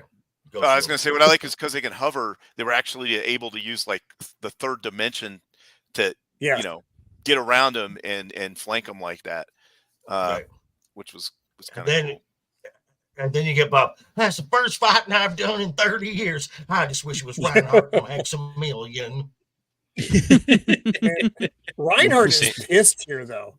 He's like, they were beaten. Your top squad was beaten, and by that old piece of garbage from Supply. He's talking to the humanoids here, and this is interesting. I don't know if can they hear him? Do they really understand what he's saying? Well, I think they can take my Netflix account. They can take commands because otherwise, what's the point of having them? At this point, it doesn't matter. Reinhardt's crazy. We know that by now. Right. Yeah. I like that he still has his marathon medal on. It's pretty cool. Oh yeah. That right there was also, I think, an affectation of his personality that really lets you know that he's kind of like a egomaniac, crazed guy. Is like, I'm the only one on the ship, and I'm going to wear a medal. Yeah. You know, the robots have a reflector on their face, so when he's talking to one of them, he's just talking to himself. Right. I did like this part too with the robots. Like they only brought the door down halfway to kind of give themselves some cover. I thought that was kind of an interesting thing. Yeah. So again, we're back to I think he's telling them, "Hey, we're okay. We'll be there in a minute." But then more robots. Pew pew pew pew pew pew pew. He's like, "Well, fuck it, just get out of here, dude." Yeah, he's like, "We're pinned down," and this is when these guys like, "Come on, we got to go help him," and he's like, "Okay." Yeah, and well, Borgnine's like, "No," but he goes anyway. Well, because he calls them out and saying, "Oh, you like to talk about heroics. Now let's see something you'll conjure." Yeah. So they go down. He feigns an injury to his leg while Charlie is running off to save everybody else. My leg, it may be broken. Can you get back to the ship? Yes, I think so. Sure. And then he gets up, and as soon as Charlie's he runs he's fast like, for an old guy. Hey, I resemble that remark. He's good. Yeah. And he closes the ship up, and he's getting ready to fucking go. And they're blasting away. Charlie shows up. I hated that. They don't know he's coming, so they outflank him, and they win. What in the wide world of sports is going on here? Yeah, I like that he had his moment, his little heroic moment, because when they originally show up to the ship and they send him back, but the he's in the little walkway like with his gun, like going like, "Oh yeah, I'm kind of cool." Well, you joke about it, but Borgnine was athletic when he was young and then went into the Navy and had a pretty distinguished career. So he joined the Navy in like 1938. Yeah. He joined it like well before. Joining the Navy is not making you more fit. No, but he was an athlete. Having seen people in the Navy, he was an athlete before that. So he took himself Roman. Roman's like, no, he went down with the Poseidon Adventure. He's done. He's toast. He's not athletic. He could have swam. I think the reason they did the whole yeehaw thing was they were trying to maybe copy the Han Solo when he comes in to save the day for the yeah. So, interesting thing, you keep bringing up the Poseidon Adventure. So when this was in development, you got Ernest Borgnine in here. When this was in development, what they had originally kind of envisioned it as was the Poseidon Adventure in space. Now, it didn't turn out that way, really, but you can kind of get a little bit of the vibes. Yeah, I can see it. So he's sweating more because of the sweater, and he's getting ready to launch, and this is good. Go ahead. Which is weird because he's a civilian journalist. He's not trained to fly a spacecraft. Clearly, he isn't. Right. Well, that's exactly what happens next happens. Right. Why are we watching an MCU documentary? Good one. Right. So he hits the three buttons, and away we go. And they're like, "What the fuck are you doing, dude?" Borgnine! Right, because they were right at the door too. It wasn't like they were like stuck down the hall or something. And away the ship goes. Now this was kind of cool too. You get actually an idea of because the Palomino compared to the Cygnus. Cygnus, I was going to say it again, is a small ship, but it's still a pretty big ship, and you get a feeling of the size of the scope of the ship when it has the launch, and it just keeps going up. So it's again kind of cool, just attention to detail stuff. I'm sweating. I don't know what I'm doing. Oh, Me fuck! too. And he's like, shoot them before he crashes Right. into us. He tells Pew him. pew pew pew pew. And yet it still crashes into them. Right. And so this is where Must have been a very stormtrooper at the limited- controls of that gun. This is where my science brain comes in, though. My tiny limited science brain. And now you have a hull breach, Right. but you don't get any. You don't get any, of the systematic stuff that you would have with a hull breach. And This is all nonsense. Like what happened with them in the suction, and it's all nonsense. No, basically from this point forward is nonsense. Yeah, I think this may have been that last 25 pages of script that we talked about. That This is more actors weren't allowed to spectacle. see. If this yes, it's more spectacle. If this had been like Star Trek, and they say, "Oh, well, it has a force field that it can put up," because with as how big the ship is, there's large sections you're not going to be able to section off for depressurization. And here comes. This was a little bit funky. This is another meteor shower. But this scene makes no sense either. The orange blobs. This destroys. I know this looks like the fucking inside of a ship. lava lamp. Oh yeah. I thought they were. Yeah, Yeah, I it got. looks like I the had to. creatures from a Star Trek episode or something. I had to Yeah. rewatch the entire end I again agree. too because my science brain was like, a what, a what, a what, and then I was, Yeah. wait, what? That's not possible. Wait, what? Well, this is No, a we- very concentrated meteor field right here. Like, what? Okay, and now check this out. So this tube is external to the ship. It's not within the main structure of the ship. This thing Yeah, is on that's the completely outside. exposed And to now the. they're just exposed to space right Right, here. yeah. So the Yeah, I only had to thing that back I this could, up a couple of the times. only thing that I could think was that maybe the anti-gravity field actually was like a bubble and it held atmosphere inside it. Well, no, some okay. way or So another. the anti-gravity field is flattening space, basically, right? So if those meteors are traveling at this vector, right, and you hit due to gravity, which is a curving vector, and you hit a flat space, you're not going to change your direction. You're going to keep going at an angle. These meteors line up perfectly with the ship for some reason, and like it's like they were aimed at the ship. Like I don't this care how particular- ridiculous this is. This shot is amazing. It does. It looks beautiful. It's stupid. Yeah. And when you're a kid, you're But like, it's "Wow, this beautiful. is so cool." And when you're an adult, you're like, "Well, the heat from that would probably burn them to death." That's exactly what I said. This I ship- watched it, and this I was whole like, how thing are they would have not been- dead? Nah, that's not. It makes no damn sense, but it looks cool. Not so much the heat because Because- that's square law. They because- wouldn't be able to outrun it. Because from this point on, the script needs the plot to happen. Yeah, and that's Right. everything at this point is what we're getting is because none of it makes sense. So now they Well, I go have to into the dip out. I greenery. have to dip out on that note. So yeah, you've captured Oh. exactly my thoughts, especially on the third act of. Well, it looks like Yeah. fun, and I had a good time. It makes no sense, but I have a good time, Right. and it's very nostalgic and hits me in the feels. And I can't thank you enough for including me into that nostalgic journey for sure. Well, thank you Thanks, for Bob. joining us, my friend. Yeah, It's Bob. always good to have you here.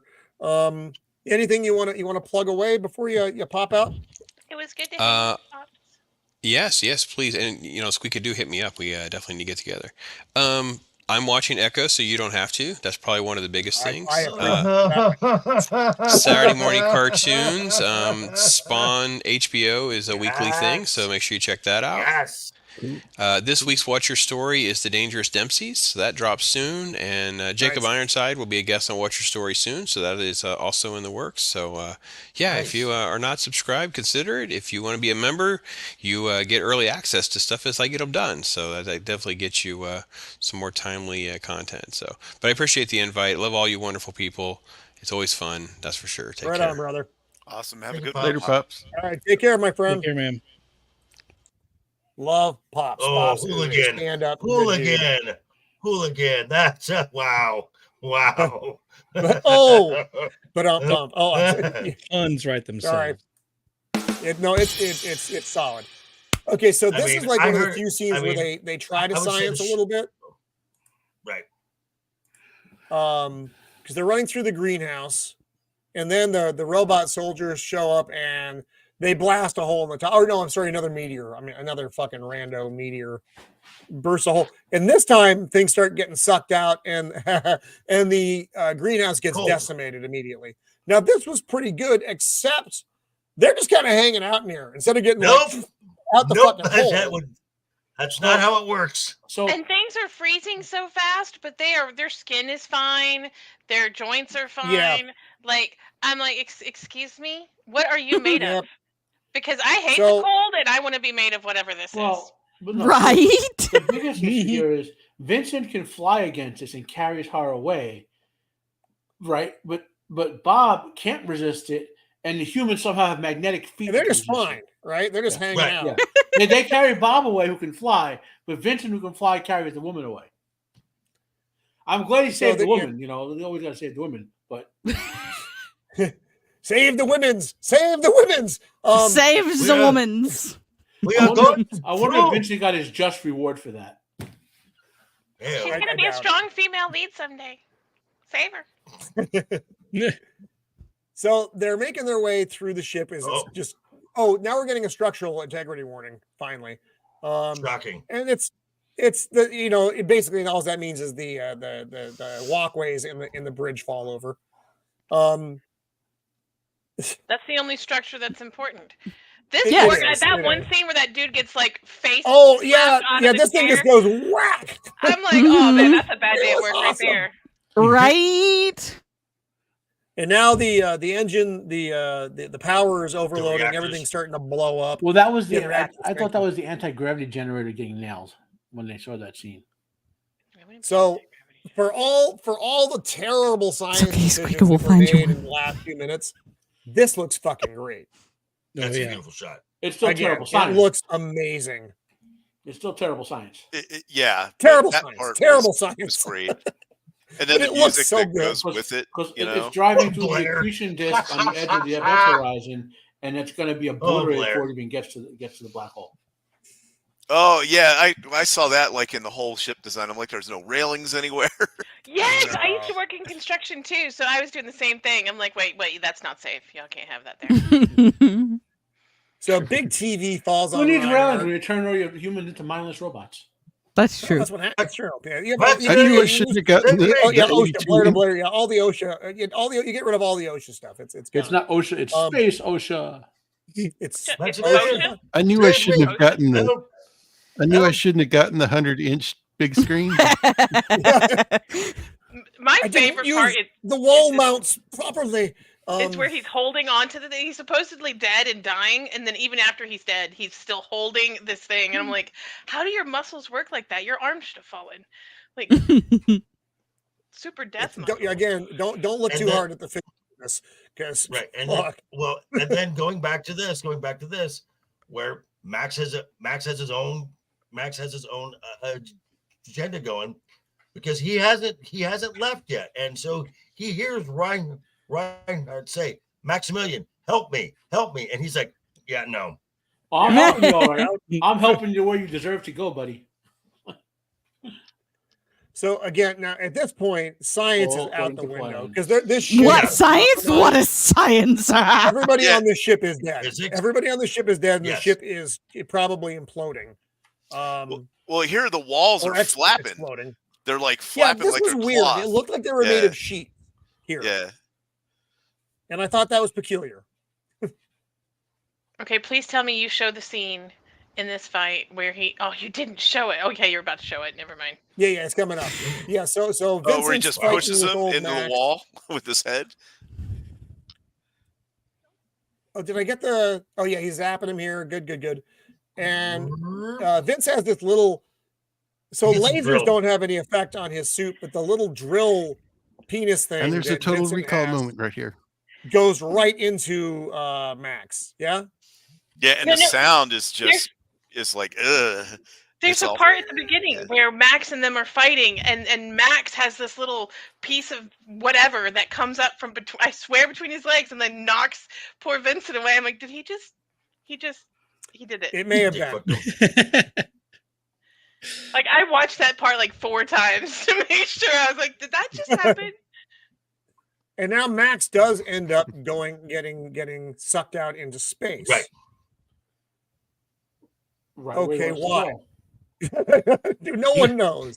You know, he's got Why are physics applying now? No one understands Yeah, this. That's true. And it That's sucks. It's too bad the third act of this is so wobbly because the rest was, Nonsensical. the build up to this was was solid. really good. It was solid. But then we get was to the solid. third act and it just fucking unravels badly.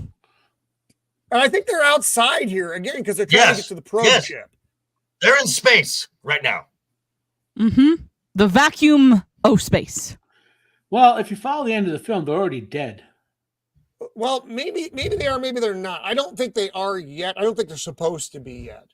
Bob's on his way out. The sad exit of Bob. My son cried. This is actually, this is, you know, as much nonsense is going on. Again, you get this nice little moment right there. Well, it was Bob's death scene was good. And it was like I said, it was sad. They did a good job portraying that sadness between two robots, really, you know. Mm-hmm. Always remember, we're the best. Do androids dream of electric sheep? So they're outside, not freezing to death or getting obliterated by space. And he's getting sucked out into space at this point. Yet everybody's just kind of I don't understand. Why is he getting sucked out into space? No one else is getting sucked out. He forgot to turn the magneton into shoes. Because the script needs the plot to happen. And then Vincent goes and pulls him back. He's getting sucked into a fucking black hole. So the three of the 4 of them are in the probe ship. They're getting ready to launch out. It's tight because I thought it was only designed for one person, but that's fine. There's not a bathroom. So they launch, and this is funny. Look at their heads and look at her. She's strong, independent women. She don't need to worry about her neck defying snapping. the force of gravity from launching. They're like, not only that, they were like, get in the back. We're gonna take in the seats. She has an adamantium skeleton. That's what. So that's kind of hilarious. She's like, these men are so weak. They need a chair to sit in. I don't need that. Right. The problem for them here is they want to get the fuck away from the black hole, but the probe ship is pre-programmed. So it's going in. They don't have it wouldn't matter. There's no gravitational field. And then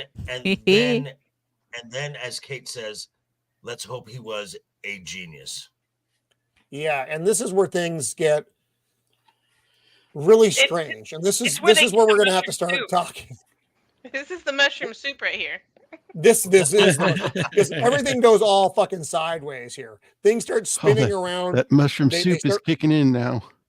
Repeating lines over and over again in their head or something. That part right there, go back a little bit, where they're in the ship. This thing spins, and I'm wondering if they spun the camera or they flipped them.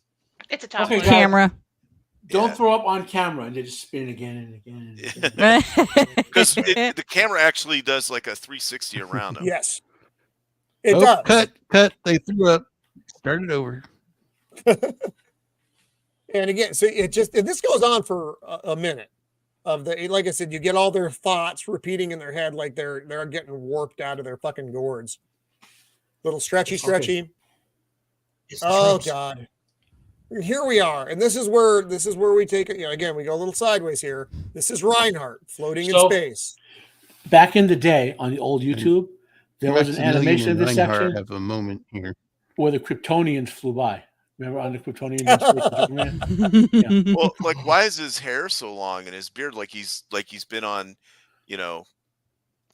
a desert island? I don't know. Black hole pulled on it, and it elongated. It's like you stretched it out. If you want a real answer, a time dilation.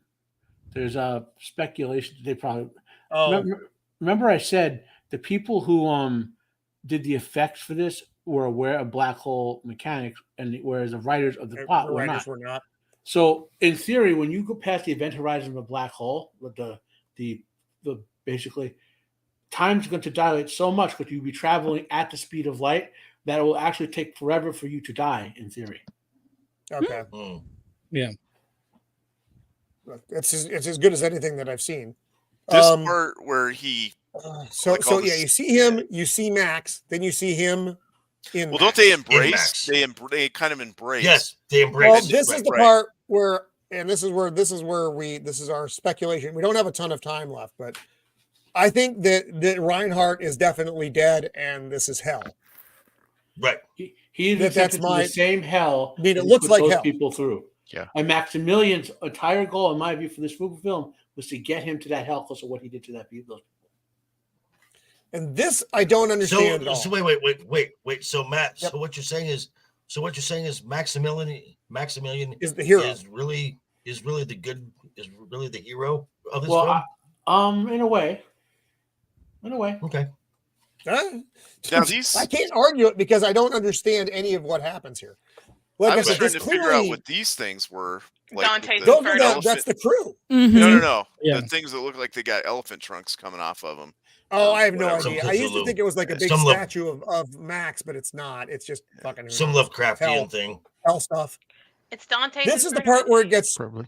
weirder, though. This light corridor. I don't understand this. And now Well, you're traveling down this crystal corridor with this fucking. I don't know what this is. They're It's angels. something out of Angel, Ghostbusters. like An yeah. angel. That's an angel. So I think that okay. So here's my thought. So you got Reinhardt in hell. This and that light corridor was the pathway through the black hole, and they have gone down that path. Well, they can't be held in hell because they're not evil. Right. but this isn't heaven. I don't Well, it really is- understand the allegory here at the end. So, It looks like they're still a in the lot ship of and they are flying towards a planet. a lot of sci-fi concept, like for instance, Battlestar Galactica, the people from the ship of the light were angels. Heaven was like God and angel higher life forms. So that's kind of what this is going for. So I have another confession to make. I kind of dozed off at this point. This is why I had to rewatch the ending a few times. I kind of dozed off at this point, and I woke up in time for the I'm going into the tunnel scene. I was totally lost. I had no idea what happened to the movie. And I was like, wait a minute. See, the way I Squeeka, kinda- you were sipping on that the milk a little too hard. So what the fuck are we You got that looking at mushroom here? soup. though? the way I looked at this ending is that Reinhardt he's in hell, Yes. but they Except that. successfully. I think we can they- all agree on that. It's yes. the rest of this. these guys successfully made it through because there was a very kind of a throwaway line early on where he was talking to the other scientists. Said we have there's the possibility of an Einstein-Rosen bridge, basically wormhole. Yes, I remember that. And there's the one theory, at least I don't know how well it's actually held, that the opposite end of a black hole is a white hole, where everything that Whoa. gets sucked into the black hole is teleported, Wow. basically transported to someplace else, and then it is expelled and creates kind of a new universe. No. And this, you see them kind of come out of a bright white spot. So Mhm. I kind of saw this as they're been basically transported to either another universe or to another side of their universe. Were they saved because of the power of friendship? I feel like I've seen this. Yes. Is this I the power don't of know. friendship?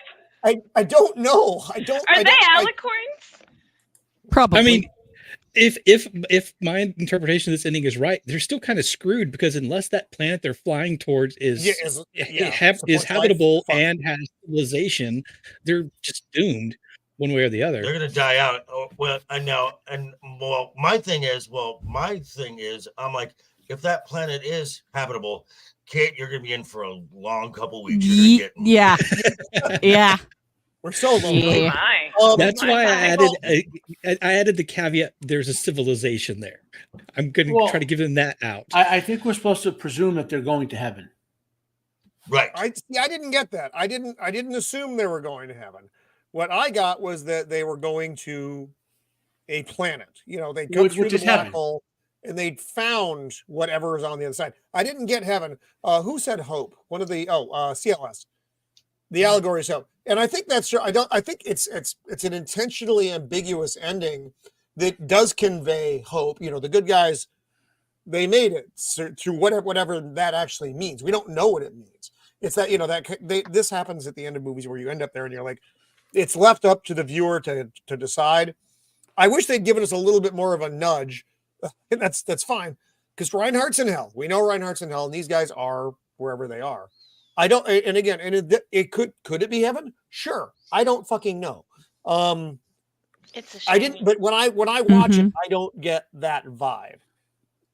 When I get that they've gone It to could a be planet. Earth. They made it through the Yeah. black hole, and they It found a could planet. be Earth with the sun behind it. It could be. I didn't really think about the ending that much, other than, and I thought about this like I have seen the for film, hours Scott. after I would like repeatedly after I saw the ending. You know, I thought a lot about, you know, the movie and the plot and all that, but how the heck did Reinhardt fit inside of He doesn't fit. It doesn't work. right? That's because I see That's his eyes and Ryan was Shelley. like, It doesn't would fit. they like cut his arms Those off to little shove him in legs. there, or like how's it work? Is there enough room? I was trying to like do the math mentally. Like, will he actually fit? You know, is it just a Yep. really tight fit? And I mean, it's hell. Make him suffer. Because then right, something exactly. And I shows thought us that in that there. was kind of horrifying, is that he's crammed in that thing. You know, It and was- I also it was thought, weird. wait, did he go in there to try to survive on that planet? Because, you know, as a kid, I didn't really make the Yeah, hell leap. I thought it was just some yeah. planet, and he had to get That's in what the I thought suit, when I was a kid too. I thought yeah, it was a planet. to kind of survive it. But that's a weird. It's a weird, very ambiguous ending. It's just kind of like, Or it's a weird, badly written ending for a badly for. or you know, that's true, man. I mean, you're right, because the third act, as we have been discussing, is a hot mess. There's no It's allusions the shrooms, to, I tell you. there's no allusions to the end of this film from the first 2/3 of this film. No, you don't get that. Right. That's where you're going to end up. That meteor, No. the meteor shower is fucking terrible. It's like I said, the It effect looks is good. but it's a terrible, Yeah. terrible part of the film. Right. Because any bit of science is just gone. Well, You know, I'm not complaining about lack of science. I'm complaining about the fact that if we're going to go with the supernaturals, like the supernatural or super science ending, which is kind of what they were going with here, you got to plant seeds of that earlier on. Yeah, You and know they what I didn't do mean? any of that. You're Yeah. right. Yeah, Right. yeah. No payoff. Yeah. Right. I mean, It's when like- Reinhardt's talking earlier, he They does went talk for the about. surprise ending. Well, they did. That's true. I was Yeah. surprised. Reinhardt talks about looking into the mind of God, or that was Durant. One of them was talking about that when you go through, you're going to live forever, and all these really just kind of pulling shit out of their ass. Like, what are you guys talking about? So what he's alluding to, I won't go crazy with this, but so you guys know who Einstein is, right? He made general relativity. And that hair and the mustache. Yeah, general relativity is what's called determinate, meaning you can precisely calculate everything, right? The other chunk of the universe that's not gravity, which is like strong force, weak force, electromagnetism, is indeterminate. So like that thing where you can't know both the position and the momentum of an electron at the same time, or so you can't. So when you do the math for quantum stuff, you can't be precisely determined. You have probabilities, right? So those theories are mutually exclusive, and scientists have been trying to find a way to quantize gravity. You've heard about quantum gravity, superstrings, all this sort of stuff, none of which have been proven, whereas general relativity is the most proven theory ever, right? Well, the place where you would need to combine them are extreme points, like inside a black hole where a singularity is, right? You would need both. You would need the modeling of both to come together in some way to understand what happens either in a singularity or in one particular point way back at the beginning of the universe where the Big Bang happened before time began. So the universe began before time began, to understand that. And so some physicists have said to do that, you're looking into the mind of God, because we have two mutually incompatible models of the universe, general relativity and quantum. I think it's called quantum chromodynamics now, which both explain the universe, a part of it, but are completely incompatible. And until we bridge that gap, there's a limit on knowledge. Now, some physicists have actually said we may never bridge that gap, or some have said that even if we bridge the gap, we'll hit t equals 0. Well, I should say t, but the point at which the Big Bang happened, and then they'll still ask the question, well, for the Big Bang to happen, the laws of nature have to exist. So where did those laws of nature come from? Some say, well, there's one word for that. That's called God. That's the whole concept of what physicists say when they're talking about that. I think I just got dumber though when. So here's how I'm I not smart explained the enough end to of the understand. movie. I was looking at the person I was watching it with, and I turned and I said, "Did I just get catfished by a movie?" Yes. Because Yes. I was all in it Yes. from there. I'm like, this is going to be a really cool sci-fi. I want to see where this goes. I want to. What's going to happen? It's a and then lot. the ending happened, and I was like, wait a minute. Yeah.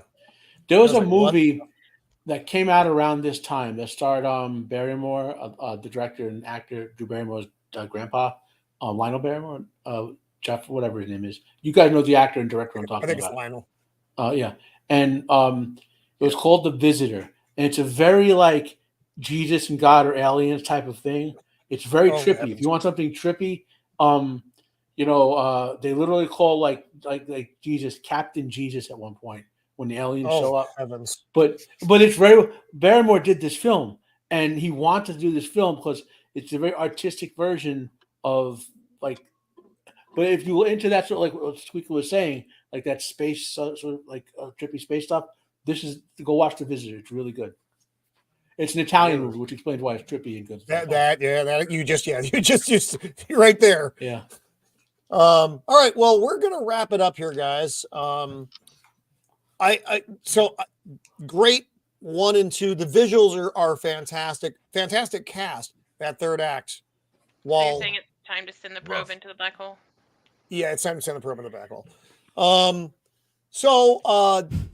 Let's go around here. Our what we have coming up stuff. I'm having it's gone. Whatever was stroke. Yeah, I may be having a stroke. Between Rat's explanation at the end of the movie and the end of the movie itself, that may be it. That may be all my. The black hole is sucking your thoughts in as well. So Shieldwall, buddy, what do you got coming up? All right. So rewatching this movie, it was interesting to see the differences between how I thought, remembered as a kid and now. I still think it's a pretty good movie, just not as good as when I was a kid. But it's still good. It's got a lot of great story to it, and the visuals and stuff are awesome. As far as what I got coming up, next Tuesday, the 16th, I'm going to be on Jacob Ironside's show. And correct me if I'm wrong, I think we're doing part 2 of Lawrence of Arabia for that one. Ooh, nice. I think the whole thing. We're doing the whole thing. Okay. No, we're doing the whole thing. That's like a 17-hour movie. That's gonna be a real stream there. Yep. Need the Foley calculator for that one. And then that Thursday, the 18th, I will be on this show for whatever we're doing. So anyway, so great. Thanks for having me on. Thanks to the chat and the panel. It's great having Pops on here and everybody. And great pick, Joker voice for this movie. Thank you. Yeah, really good. It's a weird one. Yep. You're welcome. All right, buddy. Well, good. It was good to have you on for this. This weird. So I'm gonna be thinking about this fucking thing the rest of the night now. Joker, I know. I'm still gonna be got figuring out how Reinhardt got inside that robot. How did I get? Right. I thought There's about so that as a many kid things. all the time. You're right. It's like, how the fuck did he fit in there? So, Joker, what do you got coming up, pal? Well, aside from the normal shenanigans of the world, I will be dropping a video at 6 a.m. With my response to the announcement that Favreau is now going to direct a Mandalorian Grogu film. Sure. Okay. Fun. I was going to review Echo, but that left my brain so mush that I couldn't give any review. Just doesn't have a leg to stand on. I'm just saying. So we're going to. Yeah, thank you. Did you, But Joker, did you say that more than once? Because I heard an Echo. Right. So, I know. So, and tomorrow night, Friday night, 7 p.m., Friday night's Royal Rumble over on League Can Talk. And here I might be a little late to that. I've got family coming into town, but I'm going to try and make that show. That's my normal Friday thing. And again, Roman, thank you for having me on. It's always a pleasure. Always a pleasure with the panel here. And Squeeka gives us just that right amount of raunch that just makes it so much fun. Hey, now I'm smart too, y'all. Sometimes. You are too. Oh, cool. Thank you, Joker. That's it. From now on, I'm never gonna make any more raunchy jokes. Dipsy. No, Squeeka. Those make my week. Oh Lord. Making these weeks. Beard of Liberty. You know what do you got coming up, Al? After the weekend on Saturday for our Weekend Harder show, that'll be 9 p.m. Central. And then Sunday, I think it was confirmed. I should be on with Ryan Legion Games and Samuel the Infamous for Star Trek Engage. That's going to be fun. I get to be the Wesley that they tell to shut up. And then, of course, just be prepared for gay jokes constantly. Oh no, I'm ready for the degeneracy to set in. So yes, I'm prepared. Okay. And then, of course, Monday we've got a regular After the Weekend show at 8:00. So, we did announce it. We're doing Lord of the Rings this month, so we're revisiting those films. Cool, nice. I haven't seen that. You know. Did you say you haven't seen that? You're making that up. I want to make sure I heard that correctly. Squeaky, you said you have not seen The Lord of the Rings. What? What? I already said it once. I'm not going to say it again. Squeaky, no. I had to have heard you wrong. Please, Squeaky, please, no. I'm kidding. Okay. The screen to a halt. Revealing that she had not, in fact. I know. Amanda was about to break up with her girlfriend. People are reacting like Squeaka told everybody she's really a man. No, you don't understand. Most of my whole YouTube identity has to do with Lord of the Rings. You can't just... See, now you have to question, am I just embarrassed and I really haven't seen them and I'm saying I have seen them so I can go watch them real fast? Or... We'd have to Squeaka, no, Squeaka, we'll do movie nights, we'll do date nights. It'll be great, Squeaka. It'll be great. I'll write you letters. Oh my God! Yes. All right, man. If you've recovered, what do you have coming up? So this Sunday night, I will be on my friend Hoarding Alf's channel. And we will be playing Party Animals, and I should have Mags. Hopefully Nomi and quite a few other people that are going to be there. It's going to be great. Lily. You don't have an animal on your Party Animals? I'm so sad. There's going to be plenty of animals. There's a total lesbian. Jacob Ironside, what do you got coming up, buddy? Your 17-hour marathon Lord of the Rings watch? Or not Lord of Arabia. Lord of Arabia. I'm sorry. Lord of the Rings. It's about the same. Lawrence of Arabia. And Squeaka will be the special guest for that. Wait, what am I doing? Saturday I have favorite westerns. What? Oh, okay. I like westerns. Like Gunsmoke? Raccoons. Yeah, favorite westerns this Saturday, and then anything involving John Tuesday, Wayne. I will be doing the Lawrence of Arabia. That's my son's favorite film. True. Is Lawrence of Arabia. I haven't seen it. For real. That's all I got. That's what I got coming. There's nothing in the desert. Never make no today. man. Oh, what's next week on here, Roman? What's that? Oh, yeah. I'll talk. Yeah, next week I'll throw it at the end here. And Matt, what do you got coming up, bud? Let's see. Well, thankfully, the last episode of Monarch, which is actually called Beyond Logic, in an ironic bit of humor. Unironic. Yeah, I'll be dropping my review of that. Reacher got my review of that. I'll be out in a couple of days. Last episode I love of Yu that show so much. That is such a Yeah. fun show. Yep. Episode 5 Yu Hakusho. I'll have that out in a couple of days.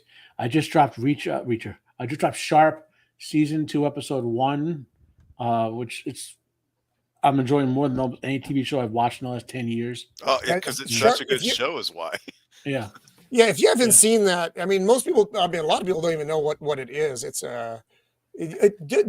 Matt, give the 1 minute what the So fuck Sharp is. it's based on Bernard Cornwell's series of books about Richard Sharp, who is it takes place about 100 years before, like in the the Napoleonic Wars, basically. There's Yeah, about it's 20 like books the in the- early yeah. 1800s. Yeah, there's about 20 books in the series. In the 90s, they did a whole bunch of telemovies that were actually a series. But you probably have seen here as a couple of PBS movies. Like Didn't Sean Bean play him? Sean Yes. Bean plays Yeah. Sharp. Yep. Yeah. And you see a lot of other British character actors in the series. Another good series is the Horatio Hornblower one that came out Oh, around the Horatio same time. Hornblower Yeah. is fucking Yeah. amazing. Yes. That the pen I couldn't catch that the name. The Winter King is another Bernard Cornwell book that you might have heard more recently being turned to a TV show. So, what else is going on? Friday Fandemonium tomorrow afternoon. Unfortunately, there are no unboxings because everything came last week. I had like 45 minutes of unboxing last week. It was like piles of stuff. What else? Jake, I'll be on Jacob's shows. Apparently for the next month, we're talking about like everything. So, and Yes. I want to say that's it, but there's probably something else I'm forgetting. All right. Right on. Okay. Squeeka Mouse. Yes, What do you got coming up? darling. Honestly, nothing I know of. I mean, What? unless you make me do something next week. It's like, I It's make no equally one do horrendous as anything. this movie. No, Some I evil probably overlord. am not going to YouTube for a while unless one of y'all people says something or whatever. But Beard, did you braid your beard? yes, he did. Like, it's beautiful. When did you I have don't know. time for that? I don't He know. does, he does that at the end of Don't you like watch every it? I don't stream. know what's going on. He does that at the end of every stream. It takes him like Yeah. 3 minutes, maybe, if that. 2 Oh, okay. Did you notice? It's his beard's beta transport mode. That's just weird.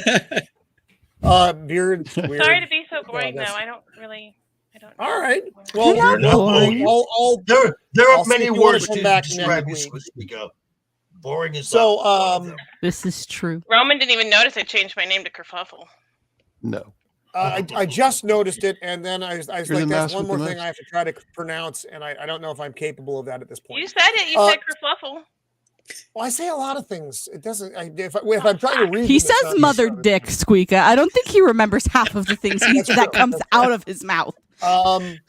So I want to thank the panel. As always, you guys are wonderful, and thank Pops who was here earlier. Yes. Oh, sorry. My This was- producer Zax is telling me I'm going to YouTube. All right, you're going to YouTube. Trust in Zach. We all trust in Zach. Oh, always. And thank you so much to the chat tonight. Again, wonderful input from the chat.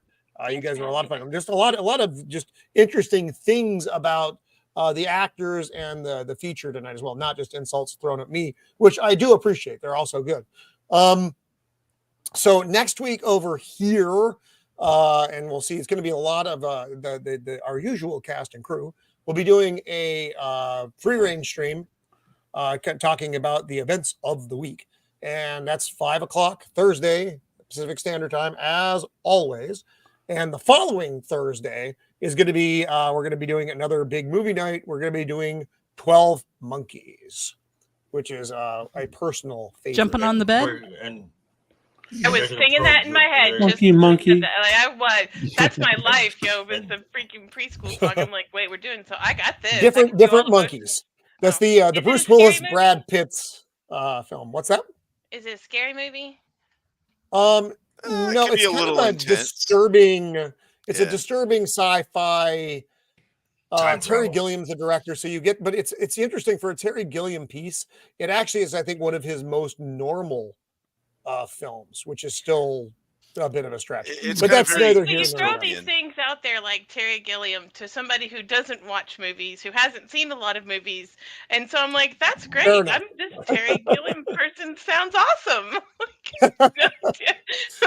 So I'll Monty be hitting Python. everybody up for. I love Monty the- Python. For, Then you'll love Terry for Gilliam. that as I'm assembling. I've got most of that panel already. And like I said, next week is the free range stream where we talk about the Actually- news. and Actually, weird Squeeka, shit. I have the Terry Gilliam film for you that you should go watch. It's called What? The Adventures of Baron Munchausen. I've seen that. That is a weird fucking movie. I See, love that's a that weird. That is a really weird. Is that the one where the guy's got really big thighs and can run real fast? Yes, Yeah. I love that Sarah, movie. You did Time Bandits, Brazil. Time Bandits is Oh, awesome Time too. Bandits. I is love awesome. Time Bandits is another one of my favorites. I love Time Bandits. I But see. I anyway, know so weird movies like that, like Kung Fu so Hustle. next week is Free Range. The following week is 12 Monkeys, and that's where we are.